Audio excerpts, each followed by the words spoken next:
आजचा आपला चिंतनाचा विषय आहे भगवत मीमांसा। जगद्गुरु श्री संत श्रीपाद बाबा यांच्या कृपा आशीर्वादाने आणि हरिभक्त परायण पुरुषोत्तम राय जाधव यांच्या मार्गदर्शनाखाली आषाढी एकादशी 2021 पासून सुरू झालेल्या दुसऱ्या सत्रातील हे 13वे पुष्प। आजचा आपला विषय आहे भगवत मीमांसा। आता मीमांसा म्हणजे काय तर विचार। भगवत मीमांसा म्हणजे भगवंताबद्दलचे विचार। आता ज्या वेळेला आपला हा पारायण सोहळा सुरू झाला, सगळ्यात पहिला आषाढी एकादशी 2021 या दिवशी वारी म्हणजे काय याच्याबद्दल निरूपण झालं आणि त्याच्यानंतरच्या सेवेमध्ये सद्गुरु मीमांसा म्हणजे सद्गुरूंबद्दलचे विचार याच्यावर चिंतन मांडलेलं होतं। अशीच ही सेवा पुढे चालू आहे आणि आजचं हे 13वं पुष्प आहे। मग आजच्या सत्रामध्ये आजच्या फेसबुक लाईव्ह मध्ये आपण भगवत मीमांसा म्हणजे भगवंताबद्दलचे विचार आपण समजून घेणार आहोत। चिंतनाला सुरुवात करण्यापूर्वी आपण भगवत भजन घेऊया। सर्वांनी माझ्याबरोबर म्हणायचंय, नारायण नारायण जय गोविंद हरे, नारायण नारायण जय गोपाल हरे, नारायण नारायण जय गोविंद हरे, नारायण नारायण जय गोपाल हरे, नारायण नारायण जय गोविंद हरे, नारायण नारायण जय गोपाल हरे, नारायण नारायण जय गोविंद हरे, नारायण नारायण जय गोपाल हरे, नारायण नारायण जय गोविंद हरे, नारायण नारायण जय गोपाल हरे, नारायण नारायण जय गोविंद हरे, नारायण नारायण जय गोपाल हरे, नारायण नारायण जय गोविंद हरे, नारायण नारायण जय गोपाल हरे, नारायण नारायण जय गोविंद हरे, नारायण नारायण जय गोपाल हरे, नारायण नारायण जय गोविंद हरे, नारायण नारायण जय गोपाल हरे, नारायण नारायण जय गोविंद हरे, नारायण नारायण जय गोपाल हरे, नारायण नारायण जय गोविंद हरे, नारायण नारायण जय गोपाल हरे, नारायण नारायण जय गोविंद हरे, नारायण नारायण जय गोपाल हरे, नारायण नारायण जय गोविंद हरे, नारायण नारायण जय गोपाल हरे, नारायण नारायण जय गोविंद हरे, नारायण नारायण जय गोपाल हरे, नारायण नारायण जय गोविंद हरे, नारायण नारायण जय गोपाल हरे, नारायण नारायण जय गोविंद हरे, नारायण नारायण जय गोपाल हरे। पांडुरंगा करू प्रथम नमन। जसं आता भगवत स्मरण झालं, आता आपण ज्यांच्या कृपा आशीर्वादाने हे जे पर्व चालू आहे प्रवचनाचं प्रवचन सेवेचं त्यांचं स्मरण करूया। दुसरे चरण संतांचे आहे। सगळ्यांनी भजन म्हणायचे सद्गुरूंचं। ओम श्रीपाद नमो नमः,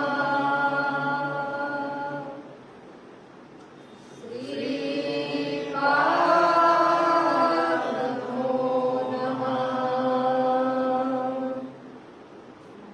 जय जय श्रीपाद नमो नमः, सद्गुरु श्रीपाद नमो नमः,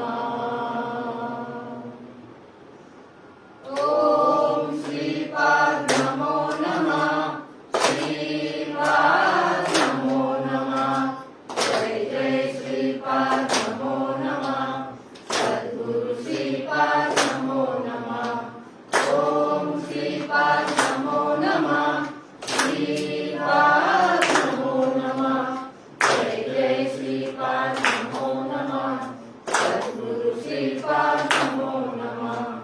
ओम श्रीपाद नमो नमः. श्रीपाद नमो नमः. जय जय श्रीपाद नमो नमः. सद्गुरु श्रीपाद नमो नमः. ओम श्रीपाद नमो नमः. श्रीपाद नमो नमः. जय जय श्रीपाद नमो नमः. सद्गुरु श्रीपाद नमो नमः. ओम श्रीपाद नमो नमः. श्रीपाद नमो नमः. जय जय श्रीपाद नमो नमः. सद्गुरु श्रीपाद नमो नमः. ओम श्रीपाद नमो नमः. श्रीपाद नमो नमः.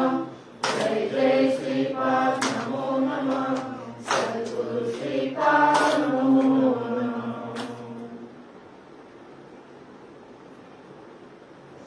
भगवत मीमांसा. भगवत मीमांसा म्हणजे भगवंताबद्दलचे विचार. भगवंत कसा आहे, भगवंताला आपल्याला जाणून घ्यायचंय. आपल्याला नेहमी प्रश्न असतो की भगवंत कसा आहे, आपण जसं मानतो तसं आहे का. आपण खालील मुद्द्यांच्या आधारे आज चिंतन करणार आहोत. पहिला आहे सत्याचा बोध आणि नित्याचा बोध. म्हणजे आपल्याला नेहमी जो बोध होत असतो तो सत्याचा असतो का, सत्याचा बोध करणारे कोण आहे. आपल्याला जो बोध होतो तो कशाचा आहे, नेमका सत्याचा असतो की कशाचा असतो, याचा आपल्याला फैसला करता आला पाहिजे. त्याच्यानंतरचा मुद्दा आहे भगवत कथा म्हणजे काय. आता भगवत कथा म्हणजे भगवंताबद्दलच्या कथा असा एक आपला रूढ अर्थ आहे. पण भगवत कथेचा व्यापक अर्थ, भगवत कथा, श्रीमद भगवत कथा कसं तयार झालं, पारायण कसं असतं, याबद्दलचं चिंतन आपण मांडणार आहोत. त्याच्यानंतर मग देव अवताराला कधी येतो, गुरुवचनाला तो किती महत्व देतो आणि त्यावेळेला तो अवतार सुद्धा घेतो. गुरुवचनाचं पूर्तता व्हावी म्हणून तो अवतार सुद्धा घेतो. त्याच्याबद्दल आपण चिंतन करणार आहोत. त्याच्यानंतर आपल्याला बऱ्याचदा प्रश्न असतो की मुक्ती म्हणजे काय, भक्ती म्हणजे काय. खरं तर मुक्तीनंतरच भक्ती चालू होते. आपल्याला वाटतं की भक्ती करून मुक्ती प्राप्त करायचे, पण इथं संतांची रीत कशी आहे, नाथांच्या घरची उलटी खून आहे की नाही. ह्या उलट्या खून आहेत. आधी मुक्त असल्याशिवाय भक्ती होत नाही. म्हणून इथं भक्ती म्हणजे काय, मुक्ती म्हणजे काय हे समजून घ्यायचंय. त्याच्यानंतर मग आपला जो म्हणजे मुद्दा आहे की भगवंताचं स्वरूप कसं आहे, तो कसा आहे, कुठे आहे, सगळ्यांचा प्रश्न असतो ना.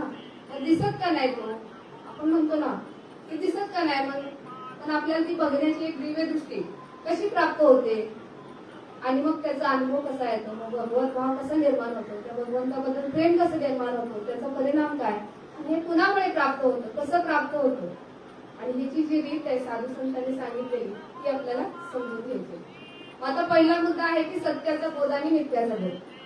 बघा, आपण जन्माला आलो. जन्माला आल्यानंतर काय बोध असतो, तू अमक्याची मुलगी, ही तुझी आई. नंतर थोडस मोठं झालं हे तुझे भाऊ बहीण आहे की तुझे भाऊ, हा तुझा भाऊ, हे तुझी बहीण, तुझी मैत्रीण. नंतर लग्न झालं की ही तुझी सासू, तू यांची सून, तू याची बायको आहे की नाही. मग असं सगळा बोध चालू होतो. मग हा बोध आपल्याला सारखा होत असतो ना. आता हा सत्य आहे का, आता हा जो बोध आहे हा सत्य आहे का. बघा, आपण आता लहानपणी जन्माला आई म्हटलं, मग आईचा बोध झाला, वडिलांचा बोध झाला. पण हा बोध सत्य आहे का, इथे सत्य आणि मिथ्या सोनालीताईंच्या प्रवचनामध्ये झालं. सत्य काय आणि मिथ्य काय, या विषयावर त्यांनी चिंतन मांडलेलं आहे की सत्य काय आणि मिथ्य काय. सत्य हे कायम सत्य असतं आणि मिथ्या असतं ते तात्पुरतं थोड्या वेळा करता असतं, पण ते कायमचं सत्य नसतं.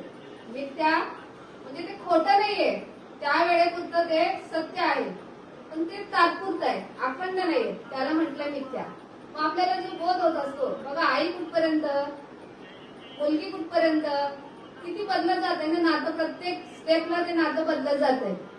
आई कुठपर्यंत, जोपर्यंत मुलगा आहे तोपर्यंत. त्याचं लग्न झालं की आई तिकडे आणि मुलगा दुसरीकडे आहे की नाही. हा म्हणजे सगळ्यांच्या घरोघरी हा मातीच्या चुली आहे की नाही अनुभव. म्हणजे सत्य आहे का हे, मिथ्य आहे, म्हणजे ते तात्पुरतं आहे. बघा, आईवरचं प्रेम, मुलगी आता सासरी गेली की नवऱ्यावरचं प्रेम विसरलं की नाही, मागचं माहेरचा विसर पाडावा लागतो. म्हणजे ते मिथ्य आहे, म्हणजे आहे पण ते ते तात्पुरतं आहे. जसं आता कुळधर्म आपला या कुळात आहे तोपर्यंत, मुलगी दुसऱ्या आहे कुळधर्माबद्दल प्रेम आहे ना आपल्याला, कुठपर्यंत आहे, मग शाश्वत आहे का ते? मुलगीचं लग्न झालं दुसऱ्या घरी आली की तिला दुसरा कुळ प्राप्त होतं. या कुळधर्माबद्दल प्रेम असलेलं ते तिथंच दुसऱ्या कुळधर्माबद्दल. हे बघा, म्हणजे हे कुळ पण शाश्वत आहे का? शाश्वत नाही. मग ह्याला म्हटले मिथ्या. आणि आपल्याला जन्मल्यापासून या मिथ्याचाच बोध होत असतो, सारखा मिथ्याचाच, आणि आपलं प्रेम पण मिथ्यावरतीच असते. आता मग सत्य काय आहे? मिथ्या आहे, मिथ्याचं आकलन झालं, पण सत्याचे आकलन होत नाही. तुकाराम महाराजांचा अभंग आहे, देव माझा माझा माझा, म्हणतो की नाही आपण, सुरात म्हणतो चांगलं, देव माझा माझा माझा, देव माझा माझा माझा, देव माझा माझा मी देवाचा, देव माझा माझा मी देवाचा. पुढे काय म्हणतो, हीच माझी सत्यवाचा, हीच माझी सत्यवाचा, देव माझा माझा माझा, देव माझा माझा माझा, देव माझा माझा मी देवाचा. बघा, इथं सत्य वाचा, इथं सत्याचा बोध आला. हे बाकीचं सगळं मिथ्या आहे म्हणे. सत्य काय आहे? देव माझा आणि मी देवाचा, हा सत्याचा बोध आहे. मग ते नेहमी बोध करत असतात. संत आपल्याला नेहमी एकच बोध करत असते, जो भेटेल त्याला. त्याला ते काही वेगळ्या नात्याने बघणार नाही, तू आमका आहेस, तू या विभागातला आहे, त्या विभागातला काय, असं काय नाही. त्यांच्या लेखी तू ब्रह्म आहेस. बोध प्रत्येकाला हाच करायचे की तू देवच आहेस, तू देवच आहेस. बोध कसा असते बघा संतांचा, हा सत्याचा बोध आहे आपला. हे माझं, मी यांचा, मी नवऱ्याची, नवरा माझा, मी बायकोचा, मी बायको माझी, मुलगा माझा, मी मुलग्याची. बघा, आपला बोध कसा आहे, हा मिथ्याचा आहे. आणि त्यांचा बोध काय, मी देवाचा आणि देव माझा. बघा किती व्यापक झालं की नाही. हे चार भिंतीचं घर एवढं आपण म्हटलं की आपल्याला काय वाटतंय, एवढंच माझं घर आणि याच्यावर आपण खोकतोय. आणि ह्या चार भिंती पडल्यानंतर समजा या बाजूला झाल्या, मग माऊलींचा भाव कसा आहे, हे विश्वाची माझे घर. बघा, आपला बोध हा कायम असा संकुचित असतोय. आपण संकुचित भावाने नेहमी मिथ्याला धरूनच असतोय. आणि संत मात्र हे व्यापक असतात. त्यामुळे त्यांचा भाव हा व्यापक असतो. देव माझा माझा आणि मी देवाचा, हा त्याचा भाव झालाय. त्याला म्हटलंय ब्रह्मभाव. हा ज्याच्या ठिकाणी भाव उत्पन्न झालाय, संतांच्या ठिकाणी हा भाव असतो. आणि त्यांच्या संगतीमध्ये आल्यानंतर त्याच्या सुद्धा हा भाव ते उतरवतात. त्याच्या सुद्धा ज्यांनी प्रत्येकाला जे जे संत संगतीत आले त्यांनी हा अनुभव घेतलाय. आता ज्याच्यात हा भाव उतरलाय त्याला काय म्हणायचं, गवळण. मग आपल्याला काय वाटतं की गवळण म्हटल्यानंतर आपल्याला द्वापार युगातच जातो आपण. त्या कृष्णाच्या बरोबर ज्या होते की नाही त्या गवळे, आपल्याला ते कोणीतरी स्त्री पात्र आहे. आणि मग त्या ह्याच्यात गोकुळामध्ये त्या रासलीलेमध्ये मग त्या काही ज्या स्त्रिया होत्या आपण त्यांना गवळण म्हणतो. नाही, संतांच्या दृष्टीने गवळण काय व्यापक आहे बघा. ज्याचा हा ब्रह्मभाव झालाय, ज्याचा फक्त संबंध काय, मी देवाचा आणि देव माझा, हा ज्याचा भाव झालाय. मग ते त्या ठिकाणी स्त्री पुरुष हा भेद नाही. म्हणजे पुरुष जरी असेल, स्त्री जरी असेल, लहान जरी असेल, मोठा जरी असेल, सगळ्याच्या ठिकाणी समजा हा जो भाव ज्याच्या ठिकाणी प्रकट झालाय त्याला म्हटलंय गवळण. बघा, म्हणजे संतांची भाषा अशी असते. आणि आपण कुठेतरी मग ते शब्दार्थाने घेतो आणि फसतो. त्यामुळे आपल्याला नेहमी मिथ्याच्याच आपण ह्याच्यामध्ये अडकतो आणि मिथ्याचा बोध. बरं, असं का अडकतो आपण? कारण आपण लहानपणापासून मिथ्याच ऐकत आलो ना. जसं आता ते टीव्हीवर जाहिरात असते की बऱ्याचशा जाहिरात असतात, आमचं एवढं प्रोडक्ट घ्या, एवढं चांगलं आहे, तेवढं चांगलं आहे. काय बऱ्या म्हणजे 90% तर ते तसं होतच नाही. फेअर अँड लवलीची बघा, कॉमन आहे की नाही, गोरं होतंय, लावलं की कितने दिनों में, 7 दिनों में काय निखार आ जाएगा. 7 दिन काय लावले, 7 वर्ष लावले तरी निखार येत नाही. म्हणजे मिथ्या किती. ते पण हॅमरिंग किती असते, मालिका असते ती समजा अर्ध्या तासाची, 20 मिनिटं त्या जाहिरातीच असतात. पण किती मिथ्याचा बोध. तसं आपण ज्यावेळेला जन्माला येतो त्यावेळेला आपल्याला बघा हे सत्याचा बोध करायला आपल्याला कोण सांगतं का तरी कधी सत्याचा बोध. इथं सत्संगात आल्यानंतर आपल्याला सत्याचा बोध. आता ते जाहिरातीचं आपल्याला लगेच व्यापकत्व कळतंय की अर्ध्या तासामध्ये 20 मिनिटाची जाहिरात. पण आपल्या अखंड आयुष्यामध्ये बघा किती टक्के आपल्याला मिथ्याचा बोध आहे. जवळपास 99.9999% मिथ्याचाच बोध आहे.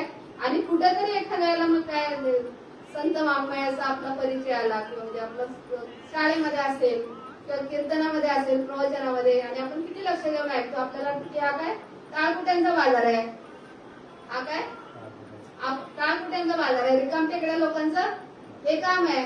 पण इथं काय नेमकं बोध काय होत असते हे जर समजलं तर खऱ्या अर्थानं आपल्याला भगवंताचं स्वरूप समजेल.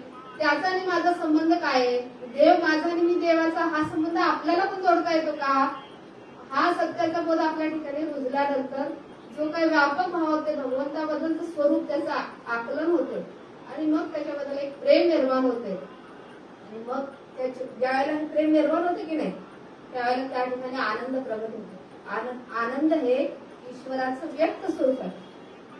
आनंद हे ईश्वराचं व्यक्त स्वरूप आहे. बघा मिथ्याच्या बोधाने कधी असा खळखळून आनंद झालाय का निकळ? पण आपल्याला ते एका देव ब्रह्म म्हटलं, तू ब्रह्म आहेस, तू देव आहेस, तरी पण देवाचं स्मरण करा, आनंद होतो की नाही? का बरं होतो? कारण ते शाश्वत आहे. ज्यावेळेला शाश्वताचं आपण स्मरण करतो त्यावेळेला ते नेहमी आपल्याला आनंद देतं, नेहमी आपल्याला आनंदी देतं. म्हणून तर मग या ठिकाणी आपल्याला स्मरण कशाचं पाहिजे? नेहमी त्या शाश्वताचं स्मरण पाहिजे. देव माझा आणि मी देवाचा. आता इथे समजून घ्यायचं की देव माझा आणि मी देवाचं कसं आहे. भगवद्गीता ग्रंथामध्ये ब्रह्मदर्शन प्रकरण आहे, खूप छान सांगितलेलं आहे की कसं त्याचं दर्शन घ्यायचं. ती रीत आहे ना, ती संत आपल्याला समजावून सांगतात की ब्रह्म तूच ब्रह्म आहेस, म्हणतात तूच ब्रह्म आहेस, तूच देव आहेस. पण आपला त्या ठिकाणी विश्वास होत नाही. सामान्य माणसाचा त्या ठिकाणी विश्वास होत नाही. त्या ठिकाणी अनुग्रह प्रबोधाची जी रीत आहे त्या रीतीने त्याचा अनुभव घेता येतो. म्हणून मग या ठिकाणी त्या सत्संग म्हणजे सत्संगात आलं पाहिजे, संतांच्या संगतीत आलं पाहिजे. त्यांची भाषा कधी समजेल? त्यांच्या संगतीत आल्याशिवाय. त्यांच्या संगतीत जसं जसं यायला चालू होईल तसं सत्याचा बोध हॅमर व्हायला लागेल आणि मग तो रुजायला लागेल. बघा आपण जीवनसाथी जीवनसाथी म्हणतो की नाही? जीवनसाथी कधीपासून? आपल्याला लग्न झाल्यापासून ना.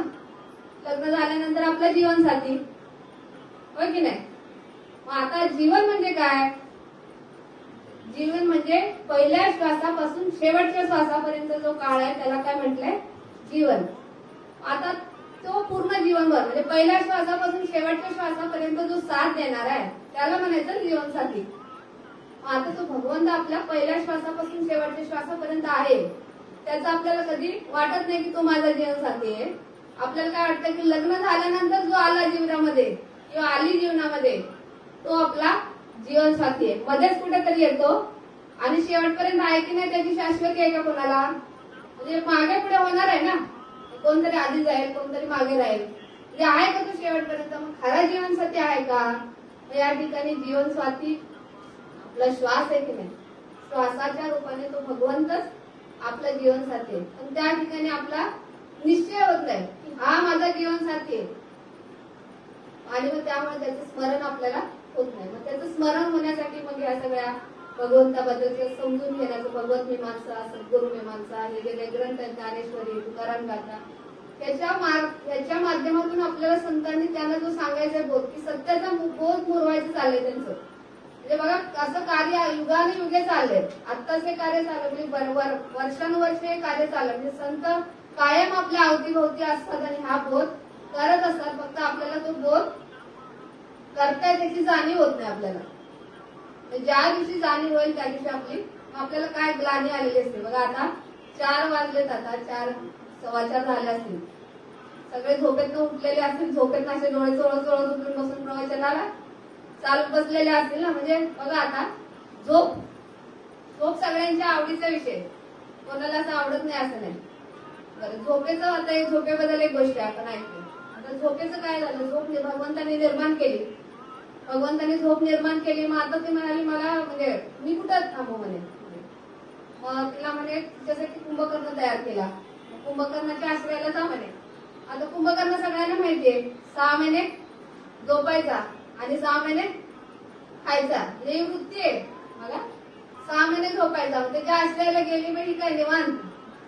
झोपेला पण आनंद, काय झोपेला पण आनंद झाला की मला काहीतरी म्हणजे जबरदस्त आश्रय स्थान मिळाले. मग आता ते रामायणामध्ये पुढे ते कुंभकर्णाचा वध केला रामाने.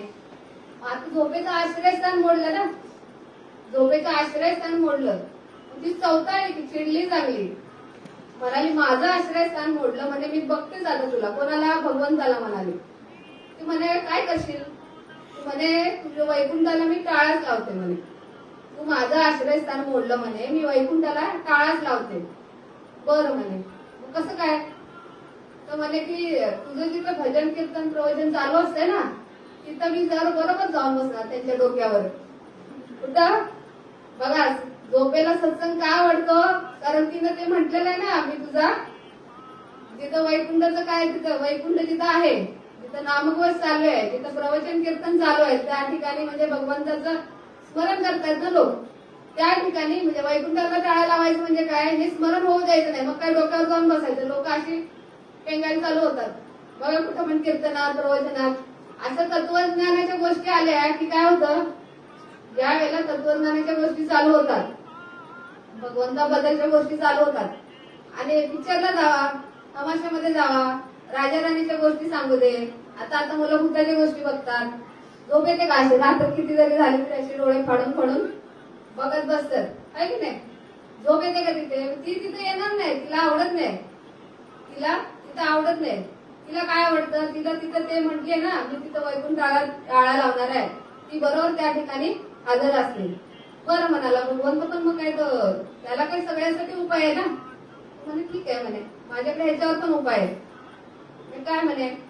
म्हणे बघा, आता आपण कीर्तनामध्ये आपण गजर करतो ना मध्येच, कुंडली गवरधारी विठ्ठल श्री ज्ञानदेव तुकाराम पंढरीनाथ भगवान की जय.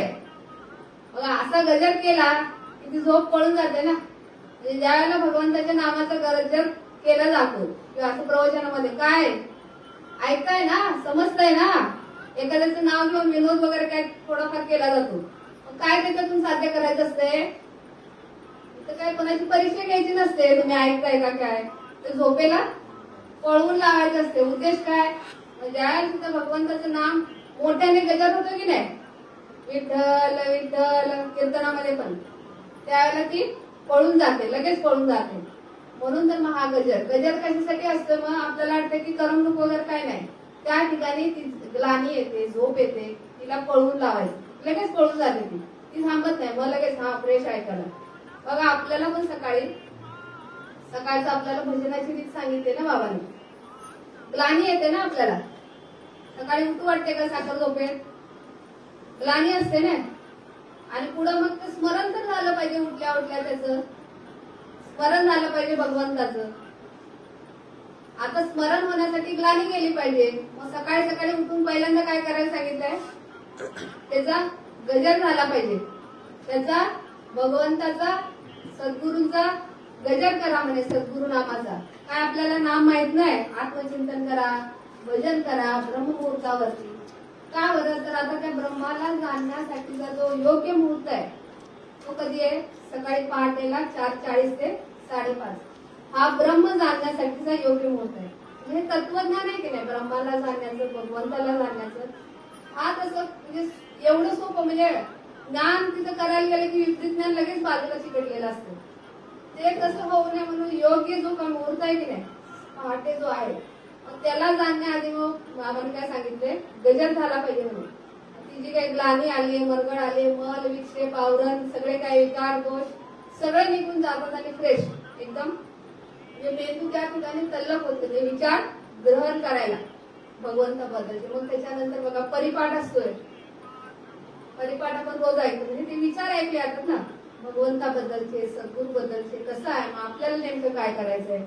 मग भगवंत असं आहे, मग आपल्याला पण बाबांनी सांगितलं तुम्हीच देव आहे, मग आपलं पण आचरण तसं झालं पाहिजे. मग आचरणापर्यंत नेऊन सोडण्यासाठी जे काही ऊर्जा पाहिजे की नाही, ती कशातून मिळणार आहे आपल्याला? या भजनामधून मिळते. म्हणून भजन त्या वेळेत झालंच पाहिजे. आपण नाहीतर मग टाळाटाळ करतो. टाळाटाळ केली की आपल्याला पण मग तो टाळाटाळ, ये पुढचा जन्म अजून काय 84 लक्ष फेऱ्यामध्ये राहावं लागतं. असा हा विषय. आता भगवत कथा, आपला काय विचार चाललाय की भगवत मीमांसावरती चाललंय ना चिंतन. भगवत मीमांसा, भगवंताचे विचार समजून घ्यायचे म्हणजे भगवत कथा काहीतरी झाल्या पाहिजे. त्याच्या कथा, त्याच्याबद्दलच्या कथा आपण त्याच्यावरती चिंतन करायचं असते. असा एक असा म्हणजे सगळीकडे असा रूढ प्रचलित अर्थ आहे, बरोबर.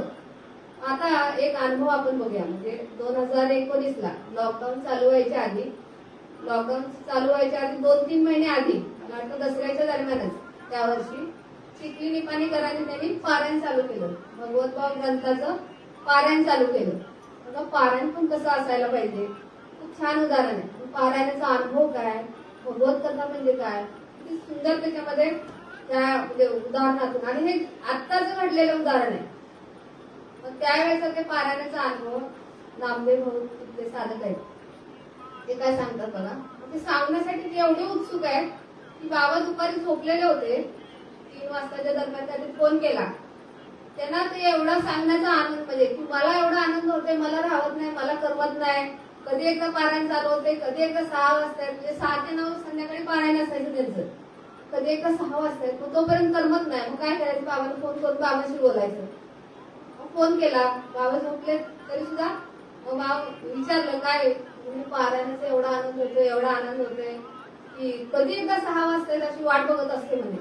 बरं, मग ते मला माहिती तुम्ही झोपलाय तरी सुद्धा मला सांगायचं म्हणे माझा अनुभव, आणि किती आनंद आहे म्हणे. म्हणजे तो एक आनंद आहे की आणि सद्गुरू बद्दल प्रेम आहे ना, की कसं कसं प्राप्त झालंय.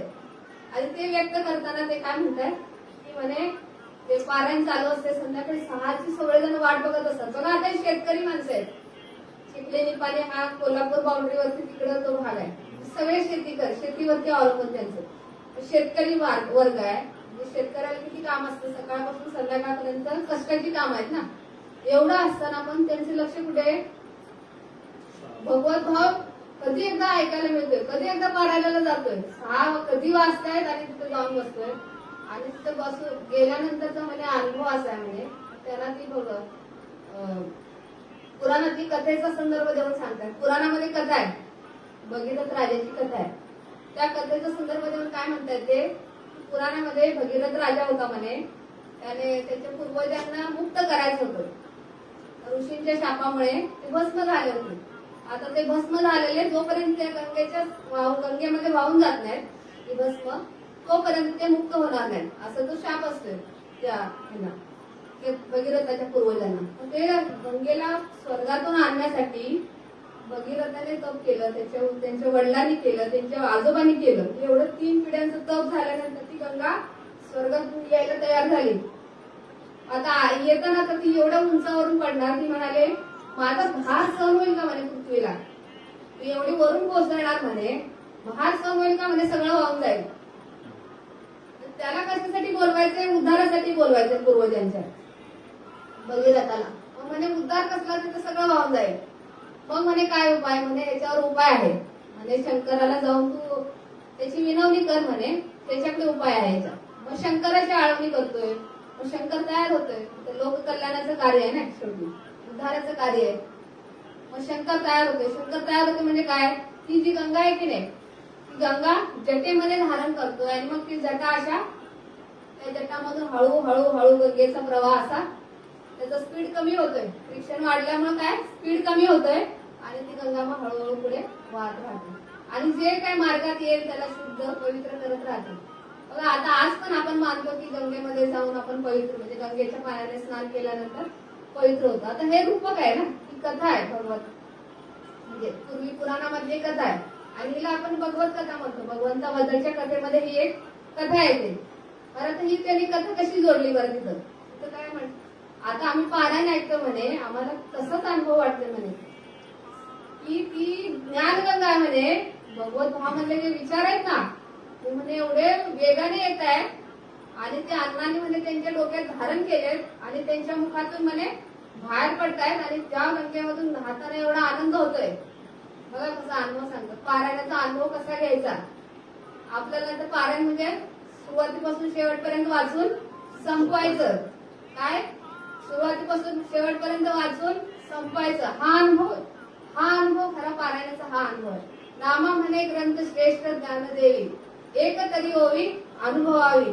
तिथं हे शब्द अनुभवत होते, आणि त्याच्यातून त्यांना तो आनंद प्रकट होत होता त्यांच्या ठिकाणी. आणि कधी एकदा तो आनंद सांगू, म्हणजे त्या आनंदाच्या भरात मग त्यांना ते वेळेचं पण भान राहिलं नाही, दुपारचे एवढे वाजले, फोन केला वगैरे, आणि सांगतात की ती ज्ञानगंगा अशी म्हणे, ती अशी भगवत भाव ग्रंथाचं पारण चालू आहे ना, ती अशी कोसळते म्हणे, एवढ्या वेगाने त्याच्याकडे विचार येत आहेत, अण्णांनी ते विचार धारण केलेत म्हणे आणि ते सांगतायत.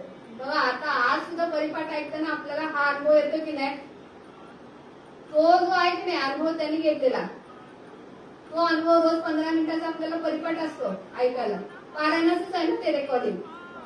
आता सुद्धा तो आपण नीट लक्ष देऊन ऐकला तर अनुभव येतो. म्हणजे बघा पारायण कसं असावं, अशा पद्धतीने पारायण, त्या ठिकाणी पारायणामध्ये ज्ञानगंगेचा प्रवाह त्या ठिकाणी होत असतो आणि त्या ज्ञानगंगेमध्ये न्हावून निघाल्यानंतर खऱ्या अर्थाने आपण शुद्ध आणि पवित्र निर्मळ होत असतो. या अर्थाने पवित्र म्हटले खरं तर. आता ते पुराणामध्ये ज्या कथा आहेत, श्रीमद भागवत मध्ये कथा ह्या अर्थाने आलेल्या आहेत, या अर्थाने आलेल्या आहेत. आता त्याला जरा रूपक देऊन वाढवून चढवून असं थोडस त्याला कथा म्हणून मांडलेलं आहे. पण त्या कथेमधून बोध काय घ्यायचा, की अशी ही ज्ञानगंगा आहे आणि ती ज्या वेळेला धारण करून आपण त्या डोक्यात विचार साठवून ज्या वेळेला ते बाहेर पडतात आणि ते विचार ज्या वेळेला ऐकण्यात येतात त्यावेळेला कसं, आता भगवत भावचं ज्यावेळेला म्हणजे ग्रंथ तयार व्हायच्या आधी प्रवचनाच्या रूपाने ऐकली, ते सुद्धा ज्ञानगंगाच होती ना. त्या ज्ञानगंगेमध्ये आपण म्हणजे सगळ्यांनी तो आनंद घेतलेला आहे ना. आणि जे काय आपल्यात परिवर्तन झाले, संतांच्या शब्दात सामर्थ्य मागच्या रविवारी झाला विषय, त्याचा अनुभव आपण घेतलाय ना. कसं कसं परिवर्तन होत जाते, म्हणजे पवित्र होते, शुद्ध होते, त्याच्यातून पुढे आचरणापर्यंत तो विषय कसा मुरवला जातोय आणि मग त्याचा आनंद कसा होतो. म्हणजे जोपर्यंत आचरणात येत नाही, थिअरी सगळी बरोबर आहे, प्रॅक्टिकल होत नाही तोपर्यंत त्याचा अनुभव येत नाही. मस्त ते टीव्ही मध्ये युट्यूब वरती असं असं डिश बनवा, तशी तशी बनवा, प्रत्यक्ष बनवून खात नाही तोपर्यंत तिचा काय मस्त दिसायला चांगलं दिसतंय, आकर्षक दिसतंय, पण त्याचं काय तसंच आहे. इथं भगवत कथा ह्या या अर्थाने घेतल्या. स्वरूप काय तर ती ज्ञानगंगा आहे, ती डोक्यात धारण केली, मग ती प्रगट होते. म्हणजे सांगणाराने विचार कसे सांगावे, पारायण कसं असावं, ते संतांची साधू संतांचे विचार ते समजून घेऊन लोकांना समजतील अशा भाषेमध्ये तो भगवत भाव धारण करून सांगितलं जात आहे ना, म्हणून याचा तो परिणाम आहे. म्हणजे तो पारायणाचा जो अनुभव आहे की नाही, तो भाऊ सांगतात किंवा सगळे साधक सांगतात आपले, की असा असा अनुभव येतो. कधी एकदा 6 वाजता वाट बघतात म्हणे आणि ते पारायण चालू असतंय, बऱ्याच म्हणजे प्रकारे तो आनंद घेता येतो. बोट म्हणजे त्या वाक्यावरून चालत असतात, वाचन चालू असते, डोळे बघत असतात, कान ऐकत असतात, मागे घडलेले प्रसंग आठवतात. प्रत्यक्ष कारण ते ऐकलेलं पण आहे ना भगवत भावचं, त्या वेळेचे प्रसंग आठवतात. कितीतरी प्रकारे हे पारायण घडत असते बघा. म्हणजे सर्वांगाने कसं पारायण घडत असते, फक्त तिथं शब्दार्थाने नाही, कुठंतरी अनुभवाची सांगड, अनुवाद म्हणतात ना, अनुभवाचा अनुवाद. आणि ज्या वेळेला होतो की नाही त्यावेळेला तो आनंद प्रगट होतो. हा आनंद हा सहजासहजी प्रगट होत नाही. आता पण काय काय ठिकाणी लोक म्हणजे मासळवाडीला, आंबेवाडीला, पवईला आणि आता आवेला पण चालू करणार आहेत बघा. असा अनुभव घ्यायचा आहे पारायणाचा, या पद्धतीनं अनुभव घ्यायचा आहे. म्हणजे पारायण असं झालं पाहिजे आणि ह्या स्वरूपाने सांगितलेलं आहे बघा. स्वरूप कसं आहे, ज्ञानगंगा शंकराने धारण केली ना. आता शंकर म्हणजे तसंच्या तसं ते जटा असतील, तो साप असेल, असं घेतलं तर मग ते कधी असं असेल का शंकर, असं नाही म्हणे. ते स्वरूप सांगितले त्या ठिकाणी, मग त्याला मागं पुढे जरा कथा जोडून ह्या भगवत कथा अशा तयार झाल्या. आणि बघा आता त्यावेळेची ती पुराणातली कथा आता सुद्धा तो अनुभव आला की नाही, मग आता सुद्धा भगवत कथा घडतायत की नाही. म्हणजे भगवत ईश्वरी लीला, याला म्हटलं ईश्वरी लीला, आधी पण घडत आल्या, आता सुद्धा घडताय आणि पुढे सुद्धा घडणार आहेत. म्हणजे हे निरंतर आहे. फक्त ते लीला जे माया नाही, ब्रह्माची लीला आहे आणि ह्यालाच भगवत कथा म्हणायची. म्हणजे असा जो अनुभव येतो की नाही तो मांडलेला आहे प्रत्येकाने, आपल्यासारख्या लोकांनी, त्यावेळेच्या लोकांनी मांडलेलं आहे. ज्या वेळेला हे मांडलं जातं त्याला ते भगवत कथेचं स्वरूप प्राप्त होतं. म्हणजे भगवंताबद्दलच्या कथा या अशा म्हणजे. आणि मग या कथेतून पुढे काय, आता कथा म्हणजे आपण बऱ्याचदा काय होतं की कथा लक्षात ठेवतो आणि बोध विसरतो. मग इथं भगवत कथेतून, भगवत कथा कशाला म्हणायचं, ईश्वराच्या स्वरूपाचा बोध करून देतात. त्यांच्या लीलेचा बोध करून देतात त्या कथा म्हटल्या, त्याला म्हटलंय भगवत कथा. आता ते बोध काय ना तो महत्वाचा आहे. सिद्धांत काय महत्वाचा आहे. आता इथे सिद्धांत संग्रह ग्रंथ आहे बघा, त्याच्यामध्ये 51 प्रकरणाच्या माध्यमातून बोध कसा समजून घ्यायचा, सिद्धांत कसा समजून घ्यायचा. 51 प्रकरणामध्ये छोट्या छोट्या गोष्टींच्या माध्यमातून आपण नेमकं काय ग्रहण करायचंय आणि ते समजलं तर आपल्या आचरणात कसं परिवर्तन करायचंय हे लक्षात येईल. म्हणजे भगवंताच्या गोष्टी फक्त त्यावेळेला घडल्या असं नाही, आता सुद्धा आपल्या बाबतीत त्या घडताय. आपण नेमकं विवेक कसा धारण करून कसं आचरण करायचंय याचं मार्गदर्शन या कथांमधून होत असते. आणि हे असं झालं तर भगवत कथा काय म्हणतात ते संपूर्ण सुफळ काय झालं. भगवत कथा ऐकलेल्याचा त्याला फायदा झाला असं म्हणता येईल, जर अशा पद्धतीनं बोध भेटला तर. ते भगवत भाग ग्रंथामध्ये प्रकरण आहे सत्यनारायण व्रत. नारायणाबद्दलचं सत्य कळालं तर व्रत सफल झालं. नुसती कथा वाचून सत्संगाला ते मुलीने ते प्रसाद घेतला. प्रसाद म्हणजे काय, बोध. बोध घेतला तर कथा पूर्ण. बोध न घेता नुसती कथा घेऊन गेला तर काय अर्थ नाही. हे आपल्या बाबतीत सुद्धा सिद्धांत घ्यायचा. प्रत्येक वेळेला ह्याच्यातून काय करायचं, आपल्याला सिद्धांत घ्यायचा. आणि हा भगवत कथेचा किंवा भगवत पारायणाचा उद्देश हा आहे. म्हणजे भगवंताबद्दलचं जे काय संत साहित्य आहे त्याचा उद्देश हाच आहे की आपल्याला बोध व्हावा की मला नेमका कुठं बदल करायचा आहे. मग त्या ठिकाणी मग आत्मशोध, आत्मबोध, पुढे आत्मपरीक्षण करून मग आत्मकल्याण, पुढची पायरी काय आत्मकल्याण आणि मग विश्वकल्याण. या रीतीने आपल्याला संत घेऊन जातात. या रीतीमध्ये येण्यासाठी पहिल्यांदा मग त्यांना शरण गेलं पाहिजे ना, शरण गेलं पाहिजे. आपला आता गर्भात असताना आपला संकल्प असतोय बघा, जन्माला यायच्या आधी गर्भामध्ये असतोय ते बाळ कसं असं असते आणि ते भगवंताला विनंती करत असते काय, मला या कुंभपाकातून सोडव म्हणे, मी काय तुझंच भजन करेन, तुझंच भजन करेन, संकल्प करते मला सोडव याच्यातून. मी कुंभ आता नरक नरक आपण म्हणतो म्हणजे कुठं नाही, ते गर्भामधल्या ज्या काही आहे की नाही ते बाळ ज्या ह्याच्यात वातावरणात असते कुंभपाकच आहे. ते नरकच आहे, नरकाचाच अनुभव आहे त्या ठिकाणी. तिथून सोडव म्हणते मला, मी तुझंच भजन करेन. काय म्हणतोय, मी तुझंच भजन करेन. आणि बाहेर आल्यानंतर कवा कवा काय म्हणते, कवा कवा विसरत नाही ना सगळं. ते संकल्प करतय आणि बाहेर येईल तसं वारा लागला की नित्याचा बोध होईल तसं संकल्प मोडीत काढतोय. केलेला संकल्प विसरून जातोय. आणि ज्यावेळेला आपल्याला संकल्पाचं विस्मरण होतं त्यावेळेला मग एक एक एक मिथ्या चिकटायला लागते. आणि मिथ्या कधी तुम्हाला आनंद देणार नाही, सुख दुःखामध्ये होरपळून निघणार. कधी सुख येईल कधी दुःख येईल. सुख दुःख आणि आनंद हे दोन्ही वेगळ्या वेगळ्या आहेत. मग मिथ्यामध्ये आपण अडकून राहतो. जो संकल्प मोडला की मिथ्यामध्ये अडकतो. मिथ्यामध्ये अडकतो म्हणजे काय, आपल्याकडून कर्म होत राहतात. कर्म जशी जशी होत राहतात विचार येतात, विचार सुद्धा भोगायला येतात, कर्म सुद्धा भोगायला येतात. म्हणजे काय काय विसरलेला संकल्प विसरला की किती मोठी 184 योनी पटपट पटपट ते काय कर्माचं जंजाळ असं आहे, विचारांचं जंजाळ असं आहे. त्याच्यावरती बरीच प्रवचनं झालेली. साधा विचार सुद्धा आला एखाद्या मनात तर तो सुद्धा भोगायला येतो. आणि जर त्याच्या विस्मरणात ईश्वराच्या विस्मरणात जे पण आपण काय करू ते सगळं पापच. भले वाटत असेल आपल्याला सात्विक कर्म करतोय पण त्याचं स्मरण हा संकल्प विसरून जे काही केलेलं आहे ना ते सगळं पापच. आणि हे संकल्प विसरता याच्याबद्दल आपल्याला कधी काही वाटत पण नाही. मी संकल्प केला होतो आणि तो विसरतोय त्याच्याबद्दल काय वाटत नाही. आता आपल्याला वाटतं की आम्ही पण जातो की मंदिरात, आम्हाला कुठे विसरलोय. आम्ही मंदिरात जातो, तिथे नारळ बिरळ फोडतो, करतो की आम्ही बरंच काय काय.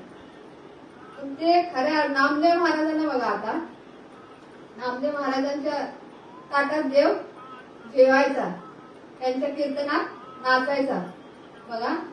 तसं आपल्याला आहे का काय अनुभव, तर त्यांना का बरं आला अनुभव, काहीतरी फरक आहे ना. म्हणजे स्मरण आहे का, त्यांच्यासारखं स्मरण आहे का, स्मरण नाही. म्हणजे स्मरण संकल्प केलेला मोडला की जन्म मरणाच्या चक्रात राहावं लागतं. आणि जन्म मरण आहे तोपर्यंत दुःखच आहे. म्हणजे सुखाचं परिवर्तन सुद्धा दुःखातच होतं. आता हे जन्म मरण चुकवण्यासाठी मग काय आपण मग इथं विषय प्रयोजन समजून घेण्यासाठी आपण काय करतो, मग इथे संतांच्या संगतीत आल्यानंतर अनुग्रह घेतो. अनुग्रह घेतल्यानंतर पण काय बाबांनी बोध केला, तूच ब्रह्म आहेस, तूच देव आहेस. अनुग्रह प्रबोध झाला, मी ब्रह्म आहे. पण आचरणाच्या बाबतीत आता मला काय अनुग्रह केला, प्रबोध केला, मग आचरणाचा काय काय संबंध आहे? म्हणे नाम घेतला काय मुक्त झाला, काय नाम घेतला आता मुक्त झाला. आता मला काय गरज आहे? पुढे पुढे साधन चतुष्ट काय करायचं विसरून जातो. मग आता इथं ते सांगत असतात, अरे तुझं साधन चतुष्ट झालं पाहिजे, मी ब्रह्म आहे सांगितलंय, पण ब्रह्माची लक्षणं बघितलंयस का? सिद्धांत संग्रहामध्ये पहिल्याच प्रकरणामध्ये काळ हे प्रकरण आहे, त्याच्यात ते ब्रह्माची लक्षणं सांगितले. काळ या प्रकरणामध्ये ब्रह्म कसं आहे?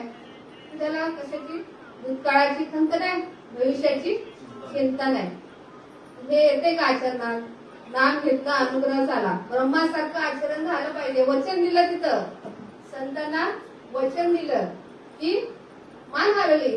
बाबांनी सांगितलं तू ब्रह्म आहेस, मग ब्रह्मासारखं आचरण करावं लागेल तुला. आचरणाच्या वेळेला नाम घेतलं, प्रबोध झाला, सगळं झालं, पण आचरणाच्या वेळेला बेईमानी, म्हणजे सुरुवातीपासून बेईमानी चालूच आहे. सुरुवातीला पण कवा कवा, अनुग्रह माळ घातल्यापासून नंतर पण कवा कवा. नाही तिकडे पांडवकड्यावर यायला लागतंय, नाही आम्हाला काहीतरी काम आहे, का बरं आहे की नाही? साधन चतुष्टयाच्या वेळेला गैरहजर, वैष्णव मेळाव्याला गैरहजर, सत्संगाला गैरहजर. मग पुढे आचरणाचं कसं लक्षात येईल? मग इथं आचरणात रुजण्यासाठी रोमापर्यंत तो बोध जोपर्यंत जात नाही तोपर्यंत तो आचरणात पेशीपर्यंत जोपर्यंत बोध जात नाही तोपर्यंत ती इंद्रिय वळत नाही. कारण इंद्रियांना कशाचं वळण लागलंय? म्हणजे बाबा काय म्हणतात, परमार्थ करायचं करायचं करायचं म्हणजे काय? इंद्रियांना वळण पाडायचंय, इंद्रियांना वळण पाडायचंय. मग या ठिकाणी इंद्रियांना वळण पाडण्यासाठी आलं पाहिजे ना, पांडवकडावर आलं पाहिजे. सावली तयार करण्यासाठी ऊन झेलता आलं पाहिजे. ऊन झेलता आज सकाळपासून गेले ते लोक पांडवकडावर, हा ऊन करत आले जा. आज ऑक्टोबर हिटचा परिणाम दाखवला तिथं उन्हाने. ते ऊन झेलता आल्याशिवाय सावली तयार होईल का? पुढं जंगल तयार होईल का? हे सगळं आपल्याला वाटतं की परमार्थ कुठे येतं? आपला काय हे एनजीओचं काम आहे म्हणे, हे सोशल वर्क आहे म्हणे, हे कुठे परमार्थात येतं? अरे म्हणजे तो ईश्वराला आपण ओळखलेलंच नाही. म्हणजे आपण ईश्वराला कुठेतरी एका ठराविक रूपामध्येच पाहतो, आणि जोपर्यंत रूपामध्ये पाहतो, म्हणजे साखरेचं उदाहरण आहे बघा. साखर तोंडामध्ये घेतली, साखर विरघळलीच नाही तर काय होईल? एक अनुभव, साखर विरघळलीच नाही, जिभेवर ठेवली, तिला साखर म्हणता येईल का? म्हणता येईल का? साखर जिभेवर ठेवली, विरघळली, काय होते बरं? अनुभव आहे ना त्या ठिकाणी की गोडीचा, साखरेच्या गोडीचा अनुभव. आता गोडीचं वर्णन कसं करणार? करता येईल का वर्णन? साखरेचं वर्णन करता येईल, पण गोडीचं वर्णन करता येईल का? गोडीचं वर्णन करता येत नाही. आता गोडी बघा, मग तसं जोपर्यंत अनुभव येत नाही, भगवंताबद्दल अनुभव येत नाही, तोपर्यंत त्याच्याबद्दल प्रेम निर्माण होणार नाही. पुढं ऊर्जा, पुढे काय साखर आतमध्ये गेली, खाल्ली, ऊर्जा तयार होते ना, आणि कार्याला प्रेरणा मिळते. म्हणजे काय आपलं चालू आहे की नाही, ग्लुकोजच्या आधारे चालू आहे ना कार्य. ऊर्जेचं रूपांतर, ग्लुकोजचं रूपांतर ऊर्जेत होते. तसंच हे जसं प्रपंचात आहे ना, बाबा म्हणतात तसंच परमार्थामध्ये. पण परमार्थ सांगताना लोकांनी खूप अवघड करून सांगितलं, असं असं झालं पाहिजे, तसं तसं झालं पाहिजे, हे केलं पाहिजे, उलटं टांगून घेतलं पाहिजे, सुलटं टांगून घेतलं पाहिजे. ते नाही म्हणे बाबा, ये की पांडवकड्यावर, ये की सिद्धोबाच्या डोंगरावर, ये जरंडेश्वर. मग त्या ठिकाणी बरोबर त्या ठिकाणी इंदिराला वळण पडेल. सगळं काय काय सगळं एक एकीने गळून पडायला लागते. तिथे गेल्यानंतरचा अनुभव आहे काय? सगळे झुला उतरवून सगळे एक आहेत, अवघा रंग एक झाला, त्याचा अनुभव त्या ठिकाणी येतो. म्हणून मग अशा ठिकाणी आता हे म्हणून तिथं स्मरण कायम पाहिजे की आपण वचन दिलंय काय, तिथं मुक्ती मिळायला वेळ लागत नाही, मुक्त व्हायला वेळ लागत नाही. आपल्याला काय मुक्ती आली? भक्ती. मुक्त व्हायला वेळ लागत नाही. देव आहे याचं ज्ञान झालं की मुक्तच. देव आहे याच्याबद्दल ज्ञान झालं की मुक्तच. तूच देव आहेस. देव कधी असं मोक्षासाठी काय तप करत बसलाय ऐकलंय का कुठे? बाबा सांगतात देवाला कुठे कधी मोक्षासाठी किंवा मुक्तीसाठी त्याने कधी तप करत बसला ऐकलंय का? तूच देव आहेस. मुक्त मुक्तच आहेस ना. म्हणजे पुढं काय? ते स्वर्गीचे अमर मुक्त आहेत म्हणे. स्वर्गीचे अमर इच्छिता ती देवा मृत्यू लोकी व्हावा जन्म आम्हा. मृत्यू लोकात जन्म का मागतात तरी सुद्धा मुक्त करून तिथं बसलेत ना अमर होऊन. का बरं मागतायत म्हणजे तिथे आनंद नाही, भक्तीचा आनंद त्या ठिकाणी घेता येत नाही. भक्ती हे बघा मुक्त झाल्यानंतर भक्ती, पण त्यांना तिथं बंधनात ते मुक्ती सुद्धा त्यांची कशी आहे बंधामध्ये आहे ती खरं तर. आणि म्हणून त्या मृत्यूलोकी म्हणजे मनुष्य जन्म किती काय म्हणायचं दुर्मिळ किंवा भाग्यवान आहे म्हणायचं. तिथे देवानं सुद्धा ते इच्छा करतात की मला इथं जन्म मिळावा आणि मला भजन करता येईल. भजनाचं महत्व किती आहे बघा. आता आपण इथं छोटासा ब्रेक घेऊया आणि त्याच्यामध्ये भजन ऐकूया. भजनाचं महत्व आपण समजून घेऊया आणि भजनाची व्यापकता पण समजून घेऊया. भजन म्हणजे काय फक्त मुखाने म्हणण्यापुरतं मर्यादित नाही. इथं आचरणातून भजन मुखाने म्हणायचं हे सर्वांगाने झालं पाहिजे. भजन ऐकणं पण झालं पाहिजे, हात इंद्रियांच्या मार्फत पण म्हणजे काय कान घ्यारे सुख, डोळा घ्यारे सुख, आपल्या हाताने पण तिथं झाड रोपं लावून काय निसर्गाला नटवणं सुंदर करणं हे सुद्धा त्याच्यातच येतं. हे जे भगवंताबद्दलचे विचार सगळीकडे. आता हे जे खरे विचार तुकाराम महाराजांना काय दुःख आहे बरे, काय म्हणावे जनाला गेले विसरून खऱ्या देवा. या खऱ्या देवाचं ज्ञान व्हावं म्हणून मग हे साहित्य त्यांनी निर्माण केलं. ह्या साहित्याचं मग ज्ञानेश्वरी आहे, तुकाराम गात आहे, भगवत भाव आहे, सिद्धांत संग्रह, विश्वात्मके देवे, भगवत भाव सेतू, तुम्ही संत मायबाप, हे सगळं हे संत साहित्य ना. ह्याच्यामधून हे विचार मांडलेले आहेत, हे विचार समजून घ्यायचे आणि ह्याचा प्रसार हे सगळं ह्याच्यात येतं. हे सगळं भजनच आहे. आणि असं भजन होत असं त्यावेळेला तो आयुष्य खूप आनंदी होतो आणि त्या ठिकाणी तो असतो माहिती आहे. या भजनामध्ये तो प्रत्यक्ष त्या ठिकाणी हजर असतोय. तो काय म्हणतोय की एरवी मी भानुबिंबी नाही, योग्याच्या ध्यानात सुद्धा जाणं नाही, पण जिथं हे असं भजन झालंय त्या ठिकाणी मात्र मी आवर्जून हजर आहे. आपण भजन करूया. भजनामध्ये मग ते ईश्वरी सेवा कशी असते त्याच्याबद्दल व्हिडिओ आहे, तो पण बघूया आपण.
आपला विषय काय, मुक्ती आणि भक्ती याच्यावर चालू होतं चिंतन. आणि आता भक्तीचं बघितलं आपण स्वरूप की भक्तीमध्ये आनंद आहे खरा. आणि भक्ती कधी होते, मुक्त झाल्याशिवाय भक्ती होत नाही. देव आहे याचं ज्यावेळेला ज्ञान होतं त्यावेळेला मुक्तच.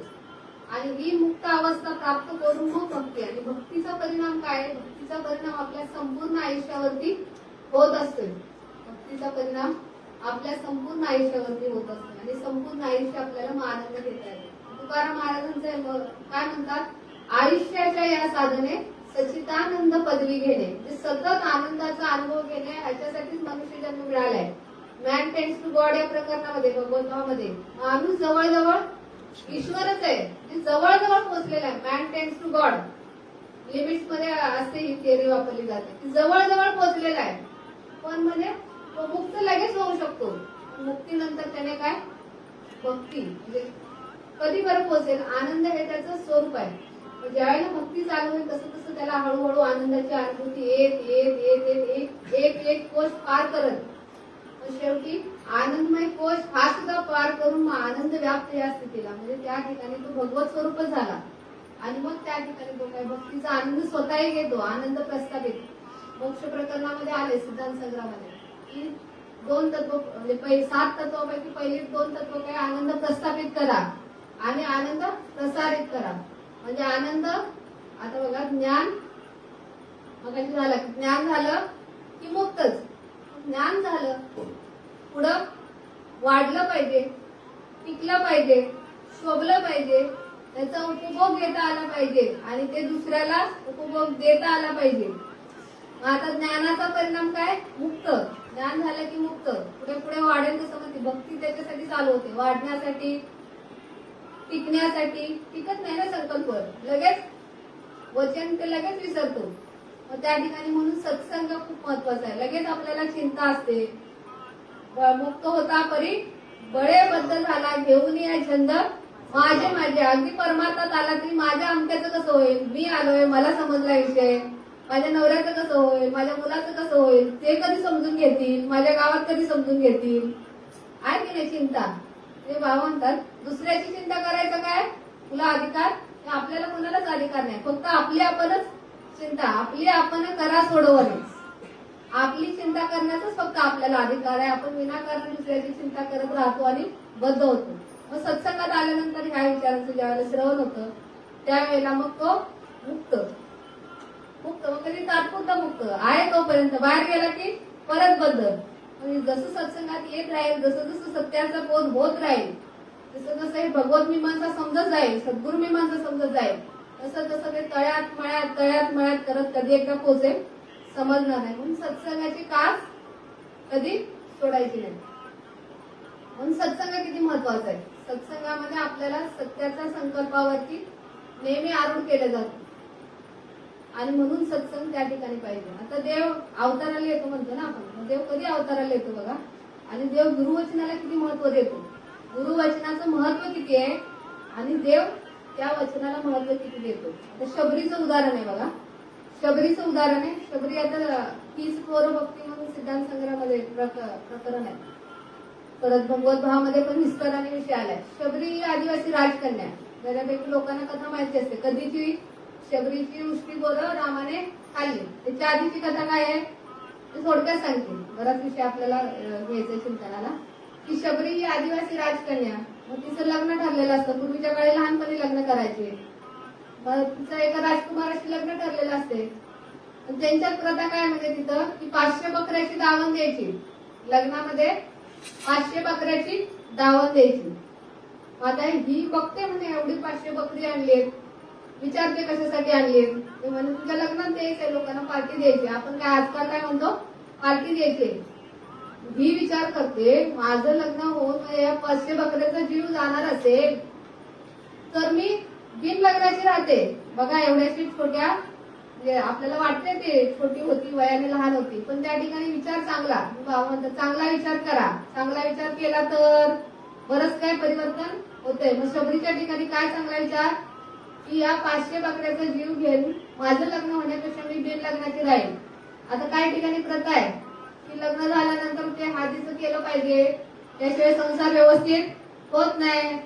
लोक किती अडकतात बघा. आणि इथं हे शबरी कसे आहे ह्या ठिकाणी हे भगवत प्रेम म्हणायचं आहे ना या ठिकाणी.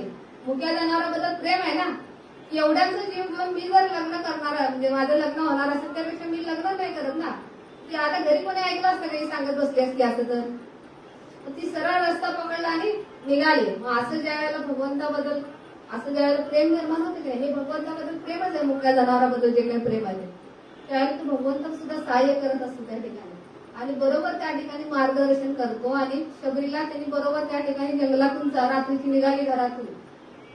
बरोबर ती मातंग ऋषींच्या आश्रमात पोहोचली. आता मातंग ऋषींच्या आश्रमात तिथं पोहोचली.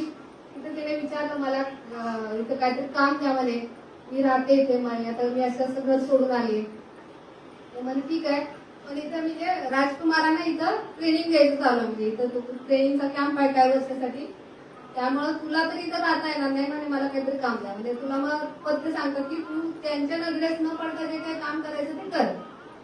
मग ही सकाळी पहाटे उठून साफसफाई करून जेवण बनवून निघून जायची. त्यामुळे विद्यार्थ्यांना काय वाटायचं की काहीतरी मातांची चमत्काराने काहीतरी करतायत म्हणे, मागे असतं सगळं तयार असते, आश्रम चकाचक सगळं. ह्यांना कधीच माहिती पडत नाही की ही शबरी करत असते. असं करता करता त्यांचा जो ट्रेनिंगचा पिरियड असतो तो संपतोय. माता ऋषींना तिथून मध्ये जायचं असते. म्हणजे सांगतात मी तर चाललोय आता, म्हणजे तू एवढी सेवा केलीस म्हणजे मनोभाव आहे म्हणे, छान म्हणे, प्रसन्न आश्रमात वातावरण राहायचं, म्हणून तू काहीतरी माग म्हणे, मी प्रसन्न आहे तुझ्यावरती. ती म्हणे की मी काय मागण्याच्या उद्देशाने केलंच नव्हतं म्हणे, मी ही जी सेवा केली होती म्हणजे मला खूप छान वाटत होतं. इथं संतांचा संघ मिळत होता, तुमचा संघ मिळत होता, तुमचे विचार ऐकायला मिळायचे मधून मधून म्हणे, मला ह्याच्यातच आनंद होता म्हणे, मी काय अपेक्षा नाही म्हणे, मला काय नको म्हणे.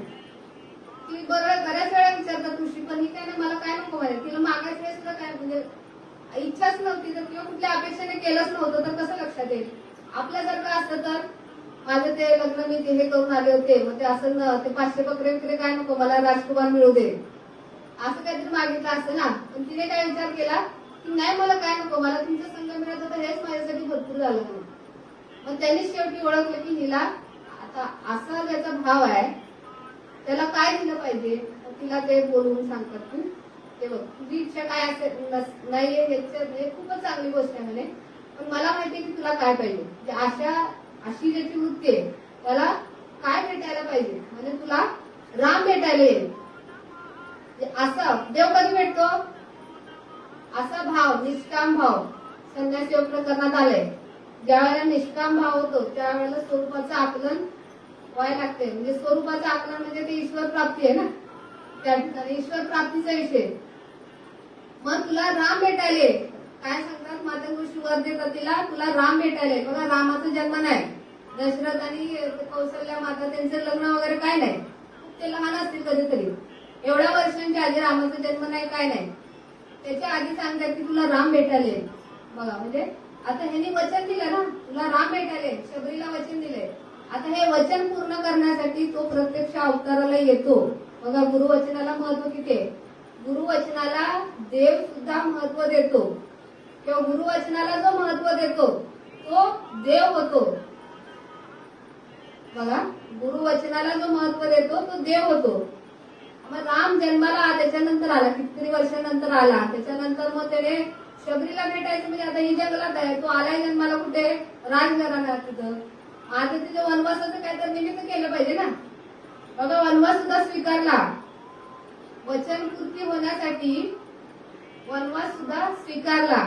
देव होता म्हटलं असं नाही की मी कशाला वनवास बघू. आपल्याला वाटतं की माझ्याच नशिबात देवाने वनवास टाकलाय. आपलं असं की नाही म्हणतो की नाही आपण कधी बऱ्याच वेळा म्हणतो माझ्याच नशिबाला असं कशाला.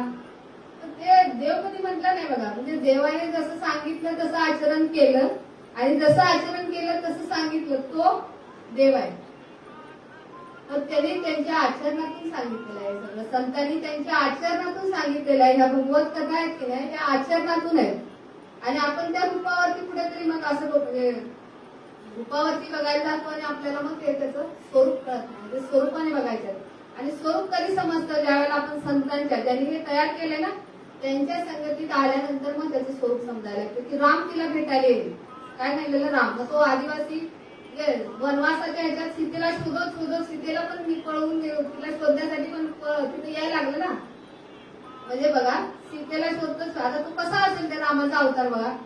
असा काय तेज कुंज धनुष्यबाण हातात घेतलेला जसा आपण बघतो तसा असेल का? जसं शबरीला भेटायला गेला तसा की काय त्या रानावनातून भटकत असताना कंदमुळं खाऊन काय अवस्था झाली असेल.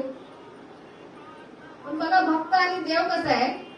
भक्त देवाला ओळखतो आणि देव भक्ताला ओळखतो. त्याच्या ठिकाणी अवडंबराची गरज नाही. त्याच्या ठिकाणी अवडंबराची गरज नाही. हीच थोर भक्ती आवडते देवा संकल्पावी माया संसाराची.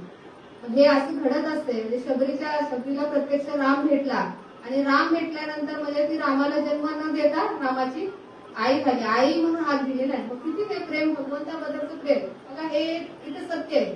देव माझा आणि मी देवाचं. शबरीने किती वर्ष वाट बघितली बरं.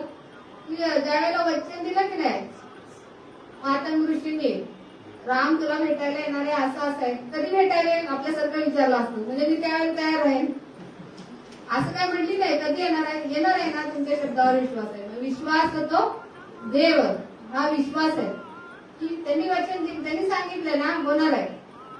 मग ती बघता बघता तरुणपणाची म्हातारपण झाली. 84 वर्षाची जखम म्हातारी झाली. तरी सुद्धा ती काय त्या निसर्गाच्या तिथं सेवेमध्ये राहून पानांना फुलांना पक्ष्यांना बघा बोलते. ती सगळे सोयरे कोण. जसं तुकाराम महाराज म्हणतात ना वृक्षवल्ली आम्हा सोयरे वनचरे. तो अनुभव त्यांनी खरोखर घेतला तिथे आहे की नाही. रोज ती बोरं गोळा करायची फळं गोळा करायची चापून ठेवायची. किती प्रेम नाही माझ्या देवाला. आंबट लागाय नको कडू लागाय नको. आणि हे भगवत प्रेम याला म्हटले. आणि त्या ठिकाणी भगवंत येत असते. मग असा भाव ज्याचा झालाय की नाही त्या ठिकाणी भगवंताचा अवतार होत असते. मग आपल्याला सुद्धा आपल्या नशिबामध्ये ईश्वर तेजाची प्राप्ती नाहीये. पण शब्द कोणी दिलाय आपल्याला. म्हणजे गोटीचा फकीर म्हणतो की नाही आपण श्रीपाद बाबा त्यांनी म्हटलंय ना की तूच ब्रह्म आहेस तूच देव आहेस. त्या ठिकाणी देव लगेच स्थित आहे. त्या ठिकाणी ब्रह्म लगेच ठाण मांडून बसते. पण आपला विश्वास नसल्यामुळे आपल्याला अनुभव येत नाही. त्यांनी म्हटले त्या ठिकाणी ते लगेच ऐकते. नामाच्या रूपाने अंतःकरणामध्ये तो प्रवेश लगेच करतो. अनुग्रह प्रबोधाच्या रीतीमध्ये ते अनुग्रहाचं नाम प्रबोधाचं नाम या रीतीने ती क्रिया चालू होते. आणि आपल्याला शबरीसारखं थांबायचं. आता फकीर म्हणजे कोणाला ते म्हटलं की नाही गोटीचा फकीर.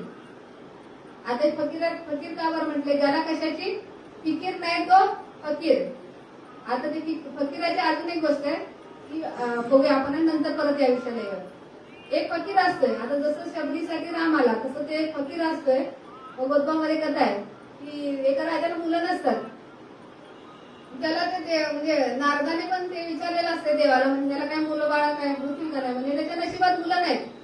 त्याच्या नशिबात मुलं नाहीत. मग एक पुन्हा 5-10 वर्षांनी नारद जाऊन बघतो ह्याच्या अंगात 2 मुलं खेळत असतात. म्हणे परत जातो तडक देवाने म्हणे मला तू त्यावेळेला सांगितलेलं की म्हणजे त्याला मुलं होणार नाही त्याच्या नशिबात मुलं नाहीत आणि म्हणे त्याच्या अंगणातच खेळतायत त्या राजाच्या. ते म्हणे त्या फकीराने म्हटलं की एक रोटी देगा तो 2 बच्चे होगा. राजा किती वर्ष प्रयत्न करत असते मुलबाळ होण्यासाठी. काय पुत्र कामेश्वरी यज्ञ करतोय काय काय करतोय आणि त्याच्या नशिबात नव्हतं. पण ते फकीराला आपलं सहज जाता भूक लागली होती. पण तू म्हणत चालला रस्त्याने एक रोटी देगा उसको 2 बच्चे होगा. म्हणजे मी एवढं करतो ह्याला एक रोटी द्यायला काय जाते. एक रोटी दिली आणि खरोखर त्याला 2 मुलं. आता फकीर म्हणजे आता ते भगवी कपडे घातलेला असं तसं फकीर नका घेऊ. हे फकीर म्हणजे काय समजून घ्यायचे. फकीर म्हणजे ज्याला कशाची फिकीर नाही तो फकीर. आपण बायकोचे फकीर नवऱ्याचे फकीर आहे की नाही. तो फकीर ज्याचे फकीर असत ते प्रसन्न होते. ज्याचं फकीर असत तुझ्यासाठी काय पण आहे की नाही. मग ते प्रसन्न होतं. आता मिथ्याला प्रसन्न करून काय फायदा. मिथ्याच प्राप्त होईल ना सत्य प्राप्त होईल का. पण हे संत जे असतात की नाही हे सत्याचे फकीर असतात. संत कशाचे फकीर असतात सत्याचे फकीर असतात. आता देव हे रूप आहे आणि सत्य हे त्याचं स्वरूप आहे. बघा देव रूप आहे आणि सत्य हे त्याचं स्वरूप आहे. हे संत कशाचे फकीर असतात देवाचे फकीर असतात. सत्याचे फकीर असतात. त्यांना दुसरी कशाची काळजी नसते कशाची फिकीर नसते. त्यांना फक्त फिकीर सत्याची. त्यामुळे सत्य प्रसन्न असते. जसं आपल्यावर प्रपंचामध्ये काय नवऱ्याची पिकी आहेत, मुलांची पिकी आहेत, ते प्रसंग असतात ना, जशी काळजी करेल तसं. पण त्यांच्या प्रसन्न होण्याने काय होणार आहे? ते काय कायमचे काय शाश्वत आहे का? मिथ्या आहे. मग इथं सत्याचे फकीर जे असतात तर त्यांचा शब्द खरा होत असतो. जसं ते फकीराचे शब्द खरा झाला, त्याच्या नशिबात मुलं नव्हती राजाच्या, त्याला त्या ठिकाणी 2 मुलं झाली. काय शब्द केला? 1 रोटी देगा उसको 2 बच्चा होगा, त्याला झाली. तसंच आपल्याला पण आपल्या नशिबात ईश्वर तेजाची प्राप्ती नव्हती. आपण एवढं प्रपंचामध्ये अडकलेलो होतो, काय कुठं काय नाम माहिती नाही, अनुग्रहाची क्रिया काय असते, संतांच्या बद्दल आपल्याला एवढं काय माहिती नव्हतं. पण कसं ते सहज काय म्हणतात, सहज त्यांची भेट झाली. काय त्यांना आपण ओळखत नव्हतो. खरं तर आपल्याला म्हणजे असं आहे की शास्त्रामध्ये असं आहे की ते संत भेटले पाहिजेत, त्यांना ओळखता आलं पाहिजे, अशी सगळी मोठी क्रिया आहे ना. साधन चतुष्टय झालं पाहिजे, मग ती नामाची आणि प्रबोधाची क्रिया आहे. पण बघा आपल्याला किती असं काय कुठे बाबांनी साधन चतुष्टय वगैरे आधी विचारलं का? घे म्हणे नाम घे. आपण म्हणजे त्यांना ओळखत पण नव्हतं की हे असे आहेत. ते नंतर आज लक्षात यायला लागलं की त्यांची सद्गुरूची व्यापकता, सद्गुरू मीमांसा जे काय जसं जसं समजून जाईल नंतर ते लक्षात आलं. नाम घे म्हणे, मग काय नाही नाम घेत, विश्वास फक्त त्या ठिकाणी असला पाहिजे. नाम घेतलं, मग प्रबोध, हे सगळ्या क्रिया, त्या क्रियेमधून ते कसं कसं आपल्याला एवढ्या पुढे घेऊन जातात. आणि त्यांच्या शब्दामध्ये सामर्थ्य एवढ्या फक्त विश्वास मग त्या ठिकाणी असेल तर त्या ठिकाणी देव प्रकट आहे. विश्वास तो देव. कोणाच्या शब्दावर विश्वास? कोणाच्या पण नाही, संतांच्या शब्दावर विश्वास ठेवायचा. दुसऱ्या कोणाचा विश्वास ठेवला, तुमच्या आमच्या सारख्याच्या, काय मिथ्याचं काय ठेवून काय फायदा होईल का? इथे जे सत्याचे फकीर आहेत ना, श्रीपाद आहे गोटीचे फकीर म्हटलं जातं, त्यांचे शब्द गेला की नाही, तूच देव आहे, तिथं देव प्रगट आहे. फक्त आपल्याला अनुभव येत नाही. पण अनुभव यायला शबरीसारखा संयम वाट बघायला लागेल. आणि त्याने सांगितले तसं त्या रीतीने पुढे पुढे जात जाईल, तसं तसा अनुभव येत जातो. आणि जे जे आहेत की नाही त्यांच्या संगतीमध्ये आहेत, त्यांनी सांगितलेल्या रीतीने आचरण करतायत, त्यांना तो अनुभव यायला लागलाय. म्हणजे आता असं वाटतं की लोकांना आधी सुरुवातीला ढकलून काढायला लागायचे, पांडवगडाला चला, इकडे चला, तिकडे चला, म्हणजे इथे हा भगवंताबद्दलची सेवा करायची असेल. निसर्ग, देव, ईश्वर, निसर्ग, सद्गुरू, हे एकाच अर्थाचे शब्द आहेत. काय काय बघा, देव, ईश्वर, निसर्ग आणि सद्गुरू, हे एकाच अर्थाचे शब्द आहेत. आपण ते वेगळे समजतो. त्यामुळं देव कुठं मूर्ती, निसर्ग कुठेतरी वेगळा, ईश्वर कुठेतरी वेगळा, कुठे अजून कुठेतरी असेल काय माहिती.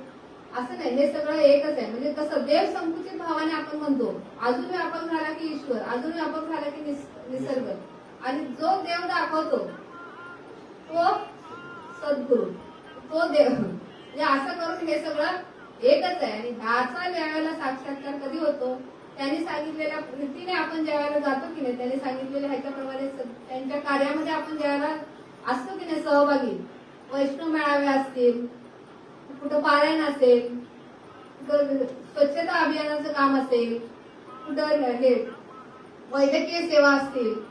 बघा आता डॉक्टरांना काय पेशंट मध्ये देव बघायचा, परिवर्तन आहे की नाही.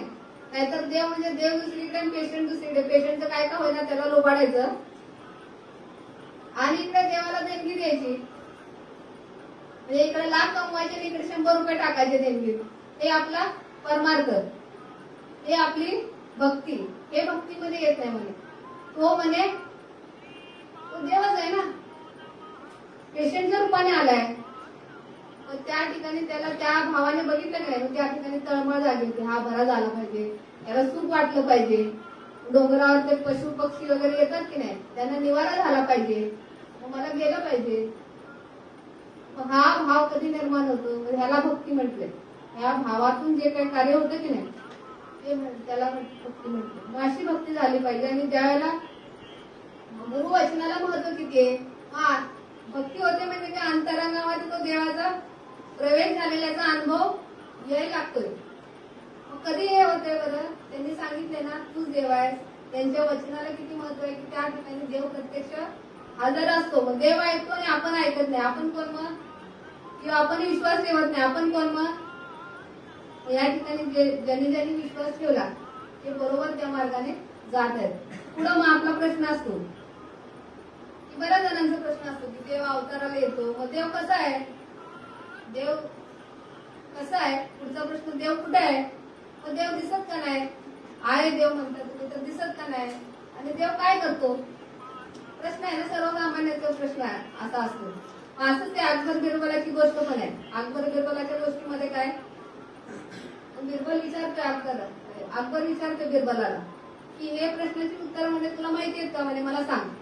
आता बिरबलाला त्याच्या प्रश्नाची उत्तर देणं भाग आहे. मग आता हा म्हणतो की ह्याला ह्याच्या भाषेत कसं सांगायचं, ह्याला समजेल अशा, त्याला माहिती आहे उत्तर, पण आता ह्याला कुठल्या भाषेत सांगायचं याला समजेल असंच विचार करत असतो. त्यावेळेला किरण सारखा एक मुलगा असतो, म्हणे की काय काळजी नको करू नका, मी सांगतो म्हणे. मग तो म्हणे की ठीक आहे चला माहिती चल म्हणे. मग ते बिरबला विचारतोय त्या मुलाला की काय देव कसा आहे? म्हणे थांबा, तुम्ही एक ग्लास आणा आणि साखर, त्यात दूध आणा आणि साखर आणा. मग ठीक आहे, आणलं दूध आणलं साखर आणलं, म्हणे साखर त्याच्यात टाका, हलवा आणि प्या म्हणे. कसं लागतंय सांगा म्हणे. गोड आहे. मग देव गोड आहे म्हणे. कसा देव? गोड आहे. बरं, मग देव दिसत का नाही म्हणे. म्हणजे आता त्यात साखर दिसते का म्हणे. साखर दिसते का त्यात? आहे ना, पण त्यात आहे ना. म्हणजे तुम्ही त्या साखर त्यात विरघळली. देव कसा आहे? गोड आहे. आणि तू या ब्रह्मांडामध्ये विरघळ आहे म्हणे. प्रत्येकामध्ये तो असा बसलाय, प्रत्येक गोष्टीमध्ये तो ती गोष्ट जे आहे नाही, जे दिसतंय जे दिसत नाही, ते काही सर्व काही तोच होऊन राहिलाय. त्या ब्रह्मांडामध्ये तो विरघळलाय पूर्णपणे. विरघळलेला दिसेल का मग दिसत नाही, पण अनुभव. तुकाराम महाराजांचं ते अभंग आहे, गोड तुझे रूप गोड तुझे नाम देई माझं प्रेम सर्व काळ. कसा आहे तो देव? गोड आहे ना, गोड आहे. तो आणि चराचरात व्यापून राहिले ना की नाही. देव नटला नाना परी म्हणून उरला चराचरी. असं तो चराचरात व्यापलाय. म्हणजे मग काय करतो तो? पुढचा प्रश्न. आणि ते समजण्यासाठी तुम्हाला मला गुरु करावा लागेल. पण ठीक आहे म्हणे, याला तर समजूनच घ्यायचंय ना, प्रश्नाचं उत्तर तर समजून घ्यायचंय, कारण जिज्ञासा लागली. मग काय करायला लागेल? मी तुला गुरु करतो म्हणे. असं नाही म्हणे, गुरु वर बसलेला असतो, शिष्याने खाली बसायचं असते. बरं म्हणे.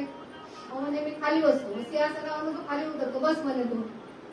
मग आता सांग म्हणे, तो मुलगा असतो, तो सिंहासनावर बसला आणि हा खाली बसला.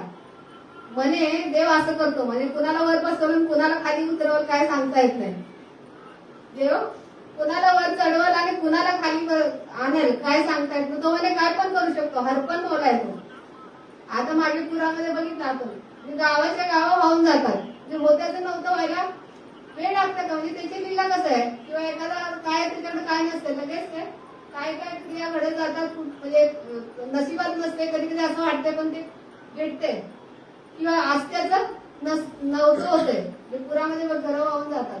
एखाद्याला लाटणी लागली की भरभराट होते. म्हणजे असं तो काय कधी काय पण करू शकतो म्हणे, असं त्याचं स्वरूप आहे. आता हे भगवंत आपण पण अनुभवतो ना, की काय पण करीला तो काय नोय महाराज. हा त्याचं हे त्याचं ह्या लीला आहे, यालाच म्हटलंय लीला. तो काय पण करू शकतो. त्या सुकलेल्या झाडाला हे आणू शकतो आणि ते काय सगळं म्हणजे काय पण करू शकतो तो. ह्याच्यावर विश्वास असला पाहिजे की तो काय पण करू शकतो. असा ब्रह्मांडात विरघळ आहे. मग त्याचं स्वरूप ज्या वेळेला समजतं की नाही, मग त्यावेळेला त्याच्या लीलेचा आनंद घेता येतो. स्वरूप जोपर्यंत रूपात अडकतोय तोपर्यंत, जसं ते मगाशी झालं साखरेचा अनुभव विरघळल्यावर, तसं देवाने देवाचं रूप सोडत नाही तोपर्यंत देवाच्या स्वरूपाचा अनुभव येत नाही. बघा, जसं साखरेने साखरेचं रूप सोडल्याशिवाय साखरेच्या गोडीचा अनुभव येत नाही, तसं देवाने देवाचं रूप सोडल्याशिवाय आपण रूपाला चिकटून असतो नाही, आपल्याला अनुभव काय येत नाही. या रूपाला चिकटून असतोय कुठल्या तरी. रामदेव महाराजांना सुद्धा म्हणून तर का मग ते विसोबा केसरांकडे जावं लागलं, रूपाला चिकटून बसला होता ना. तसं आपण पण आपल्या रूपाला चिकटून बसतो. मी हेच आहे. आतमध्ये कुठे बघतोय? आतमध्ये बघत नाही ना.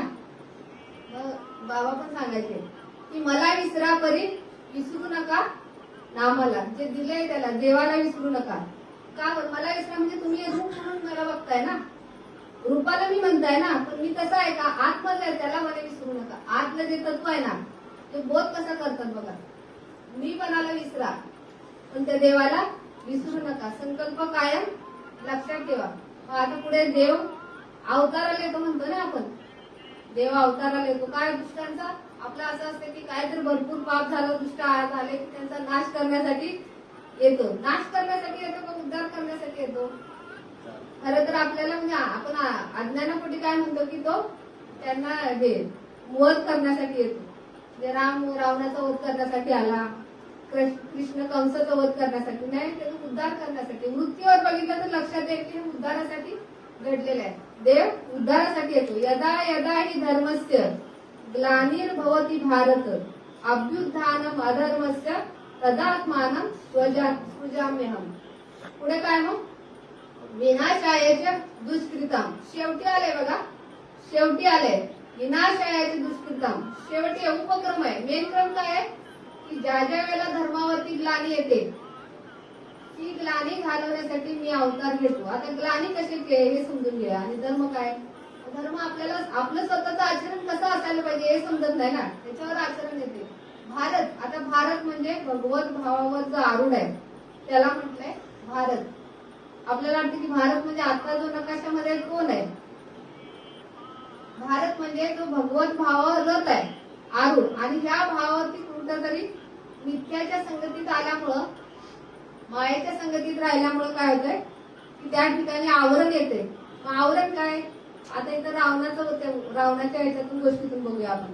ते तर रावणाला आपण काय म्हणतो? रावणाचा वध करण्यासाठी आला, पण ते उद्धार केलेला आहे. तो उद्धार कसा केलेला आहे बघा. राम काय म्हणतोय?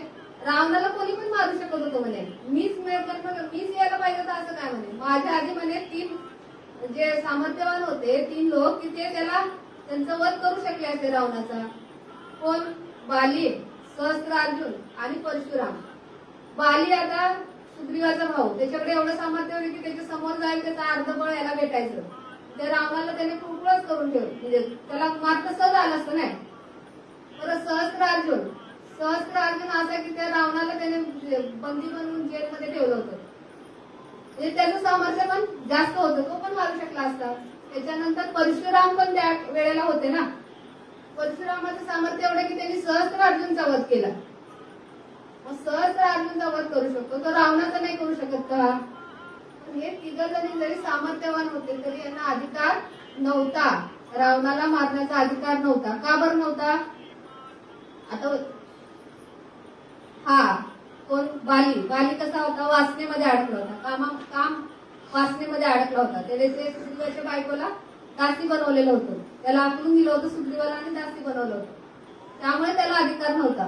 दुसरं सहस्त्रार्जुन, त्याने ते जमदग्नी ऋषी त्यांची ती गाय पळवून नेली, गाय चोरून नेली, जे लोभामध्ये अडकलेला होता, मोहामध्ये अडकलेला होता. त्याच्यानंतर परशुराम क्रोधिष्ठ, माहितीये सगळ्यांना, एवढा क्रोध.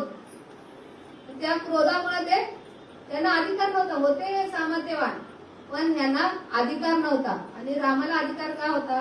याच्या ठिकाणी हे 3 विकार नव्हते. हे विकार आहेत ना, वृत्तीवरती बघितलं तर लक्षात येईल की ज्या वेळेला काम, क्रोध, मोह, लोभ याच्यात ज्या वेळेला आपण अडकलेलो असतो त्यावेळेला अहंकार रूपी रावणाला मारू शकत नाही. अधिकारच नाही तो मारण्याचा, मारू शकत नाही त्याला. ज्या वेळेला हे 3 बाल होतील त्यावेळेला राम प्रगट आहे तिथं बघा. आपल्या अंतःकरणामध्ये राम प्रगटच आहे. पण कशामुळे? ते वरती आवरण कशाचं आहे? काम आहे, क्रोध आहे, मद आहे, मत्सर आहे, मोह आहे, हे सगळे विकार असल्यामुळे त्या ठिकाणी अहंकाराचा त्या ठिकाणी हे होत नाही, अहंकाराचा नाश होत नाही. संत रीतीमध्ये आल्यानंतर आता हे भजनाची प्रक्रिया आहे की नाही, त्या प्रक्रियेमध्ये आल्यानंतर हे विकार हळूहळू निघायला लागतात, हळूहळू ते बाद व्हायला लागतात. आणि अहंकाराचं परिवर्तन हे निघून गेल्यानंतर अहंकाराचं परिवर्तन दीनतेमध्ये होतं. अहंकाराचं परिवर्तन उद्धार झाला की काय झालं? मग या अंगाने हे बघितलं तर या कथा समजतील. नाहीतर आपण शब्दार्थाने घेतलं तर मग विपरीत ज्ञान व्हायला वेळ लागत नाही. म्हणून माझ्या ज्ञानाचं ज्ञान मीच करून देऊ शकतो. भगवंत गीतेमध्ये काय म्हणतात? हे ज्ञान सांगणारी व्यक्ती त्या स्तरावरलीच पाहिजे, त्या स्तरावरील व्यक्तीच हे ज्ञान करून देऊ शकते. म्हणून मग त्यांची संगत, आपल्याला ही संगत लाभली. श्रीपाद बाबांच्या कृपा आशीर्वादाने आपल्याला ही संगत लाभली की आपल्याला नेहमी सत्याचाच बोध होत राहिला. आणि त्यामुळे प्रत्येक साधकाचा हाच भाव झालाय की धन्य आम्ही जन्म आलो दास श्रीपादाचे झालो. का बरं धन्यता वाटते? कारण हे सगळ्याचं आकलन होते ना, कसं कसं घडले आणि काय काय करायला लागतं इतर लोकांना आणि आपल्याला किती सहज घडलेलं आहे. ह्याच्यासाठी बरंच पुण्य लागतं. मग अनंत जन्मीचे तप एक नाम. नाम काय कसं आहे ते माऊली पण मला विचारतात निवृत्तीनाथांना, नाम केवढं आहे? गगनाहून वाढ नाम हे एवढी व्यापकता आणि हे नाम आपल्याला सहज मिळालं ना, सहज. अनंत जन्मीचे तप एक नाम. मग त्याच्यासाठी किती पुण्य, अनंत जन्माचं तप, अनंत जन्माचं जे काय पुण्य असेल ती लागते ह्याच्या पाठीमाग आणि ते नाम मिळतं. आपलं पुण्य कसं कसं त्यांनी वाढवलं असेल ना. मग या ठिकाणी ज्यावेळेला आपण हजर असतो की नाही, भजनाच्या प्रक्रियेमध्ये ती ऊर्जा एवढी वाढते. सत्संगामध्ये आल्यानंतर त्याचं ते सारखं हॅमरिंग होत असते सत्याचं, वैष्णव मेळावे, निसर्ग संवर्धन, या सगळ्या प्रक्रियेमध्ये ते पुण्य कसं वाढायला लागतं बघा. ज्या वेळेला आपण सकाम कर्माने काय, सकाम भावाने जे काय करतो की नाही, मला आता झाड लावलं फळ पाहिजे, झाड लावलं मला फळं खायला भेटली पाहिजे, अक्रोडाचं झाड लावलं 100 वर्षांनी फळ येते आणि मला फळ पाहिजे म्हणला तर पुढचे जन्म घ्यायला लागतील. आता इथं फळाची अपेक्षा असेल तर ते सकाम कर्मामध्ये गेलं आणि सकाम कर्माची लिस्ट त्या भगवंताकडे असते. मग त्याच्यानुसार ते पुढं काय ते पुढचे जन्म मिळत जातात. पण ज्या वेळेला निष्काम भावाने ज्या वेळेला कर्म होतं त्यावेळेला त्याची लिस्ट भगवंताकडे नसते. त्याला ह्याचं नेमकं काय करायचं हे कळत नाही. जसं आता ग्रॅव्हिटी 0 झाली, ग्रॅव्हिटेशनल जी जो आहे कॉन्स्टंट तो 0 झाला तर वजन काय होईल बरं वस्तूचं? त्याला मोजता येईल का? वजनाला मोजताच येणार नाही ना, मोजमाप करता येणार नाही. तसं जर निष्काम भावाने जर कर्म होत असेल तर त्या भगवंताला त्याचं मूल्यमापन करता येत नाही. त्यामुळे पुण्याचा साठा एवढा कसा काय वाढतो बघा. ही जी रीत आहे की नाही, ही संत रीतीमध्ये आल्यानंतर त्या ठिकाणी आपल्यामध्ये होत असते आणि बाबांनी आपल्याकडून करून घेतले, म्हणजे करायची चालू आहे. ही प्रक्रिया सतत चालू आहे. प्रत्येक म्हणजे जे काही पारायण असेल कुठला पण छोटा मोठा सगळंच, कधी असं 1-2 माणसं असलं तरी सत्संग चालू असतो. असं नाही की नवा पाहिजे, 1000 माणसं पाहिजेत. सांगण्याची प्रक्रिया, सांगण्याची जी काही तळमळ आहे त्या तळमळीतून आपल्यामध्ये बघा तो पुण्याचा साठा कसा ते ऐसे नेनो नारायणा की कधी एवढं पुण्य झालं काय माहिती नाही. आणि मग हा भाव तयार होतो. याला म्हटले भगवत भाव. या भगवंताबद्दलचं जो काही प्रेम दाटून येते की नाही, त्या प्रेमातून मग तो आनंद तयार होतो. आणि तो आनंदाचा भोग, आता इथं फक्त भोग घ्यायचा आहे का? जसं ते मगाशी झालं, ज्ञान वाढलं पाहिजे, ज्ञान टिकलं पाहिजे, ज्ञान शोभलं पाहिजे म्हणजे ज्ञानानुसार आचरण झालं पाहिजे. आचरणात नसेल तर देव त्या ठिकाणी असून सुद्धा आपल्याला त्याचा अनुभव येणार नाही. मग देवाची अनुभूती येण्यासाठी मग त्या ठिकाणी आचरण पाहिजे, म्हणजे शोभलं पाहिजे ज्ञान. त्याच्यानंतर त्याचा उपभोग घेता आला पाहिजे. उपभोग घेण्याची जी क्रिया आहे त्या ठिकाणी आत्मकल्याण आहे. आपल्याला त्या आनंदाचा अनुभव येत राहतो आणि पुढं मग त्याचा आनंदाचे स्त्रोत तयार झाले पाहिजेत. आनंदाचा स्त्रोत. आता हे झाडं लावल्यानंतर काय आनंद होतोय का? जो पण जाईल तो, म्हणजे कोणी पण जाऊ द्या त्या ठिकाणी, मग पाखरं येऊ द्या, पक्षी येऊ द्या, त्यांना आनंद होतोय का? काय होतं नेमकं त्या ठिकाणी? म्हणजे आनंदाचे स्त्रोत निर्माण करायचं चालू आहे. म्हणजे आत्मशोध. ह्या ठिकाणी आपल्या अंतरंगामध्ये स्थित असलेल्या त्या परमेश्वराची ओळख करून दिली जाते. भगवत मीमांसावरती आपलं चिंतन चाललंय ना. भगवंताचं स्वरूप कसं आहे? तुझं आहे तुझं पाशी परी जागा चुकलाशी. आत्मबोध.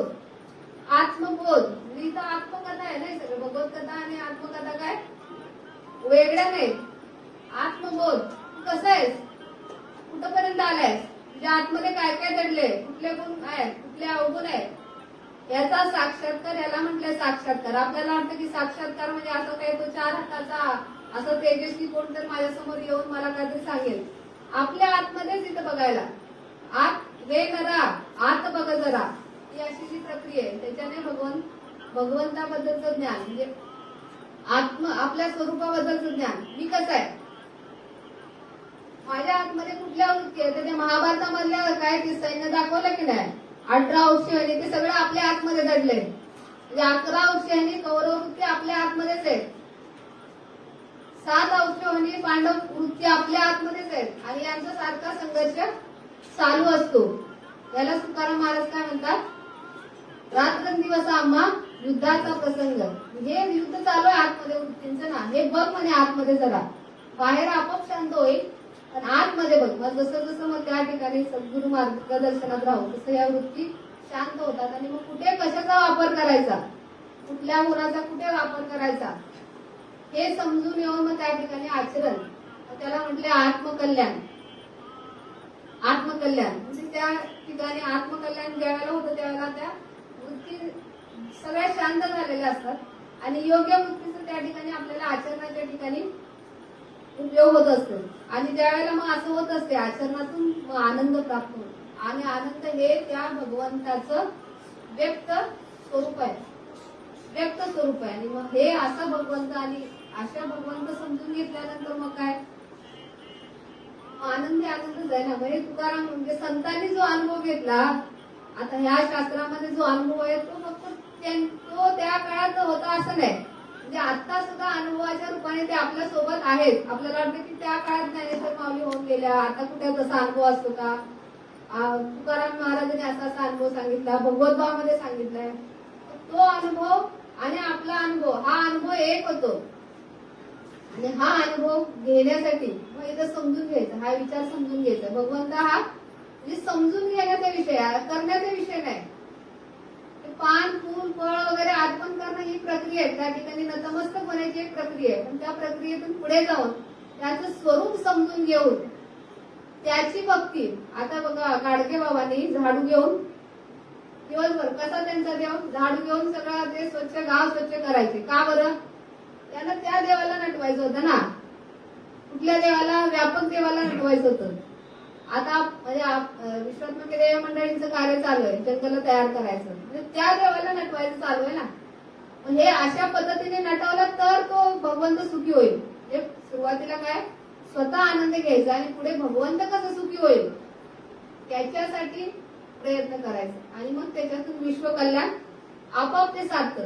भगवंताला सुखी करण्याची जी रीत आहे, कधी सुखी होतो भगवंत, ज्या वेळेला आपल्याकडून हे असं ज्या वेळेला कार्य होतं की नाही त्यावेळेला तो आनंदी आहे त्या ठिकाणी. अशी ही रीत आहे आणि ही समजून कधी येते ज्यावेळेला आपण त्या महात्म्यांच्या मार्गदर्शनात असतो. आणि असं समजल्यानंतर मग ते धन्य आम्ही जन्म आलो दास श्रीपादाचे झालो. किंवा तुकाराम महाराजांच्या भाषेत सांगायचं झालं तर घेईन मी जन्म यासाठी देवा तुझी चरण सेवा साधावया. सद्गुरु साक्षात परब्रह्म याची अनुभूती आल्यानंतर म्हणजे तुझी चरण सेवा साधाय म्हणजे मिळायची असेल तर मला किती जन्म घ्यायला लागते मी घ्यायला तयार आहे. म्हणजे इथे जन्म मरणाची भीती गेली आणि पुढे जन्म घ्यायला सुद्धा तयार आहे. म्हणजे असा हा भक्तीचा विषय आणि अशी भक्ती समजली तर मात्र त्या ठिकाणी आनंदाचा किंवा भगवंताचा अनुभव नक्कीच आहे आणि तो प्रत्यक्ष त्या ठिकाणी हजर आहे. आता आपण मग आता पुढे आरती घेऊया बाबांची. आरती बाऊराया स्वामी सद्गुरु राया सच्चिदानंद मूर्ती सांभाळा पूरी माया भागवत धर्माचे रक्षण संतानी केले कैसे जिया जिया दर्शन देवाचे निघाले आरती भाऊराया स्वामी सद्गुरु राया सच्चिदानंद मूर्ती सांभाळा पूरी माया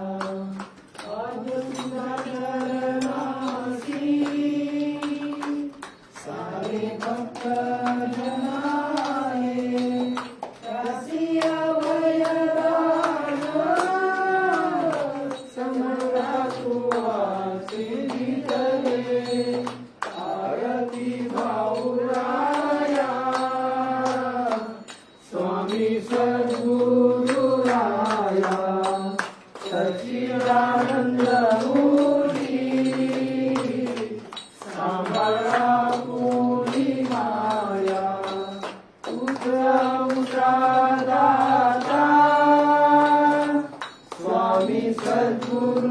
समर्था मनोनी दास धोंडा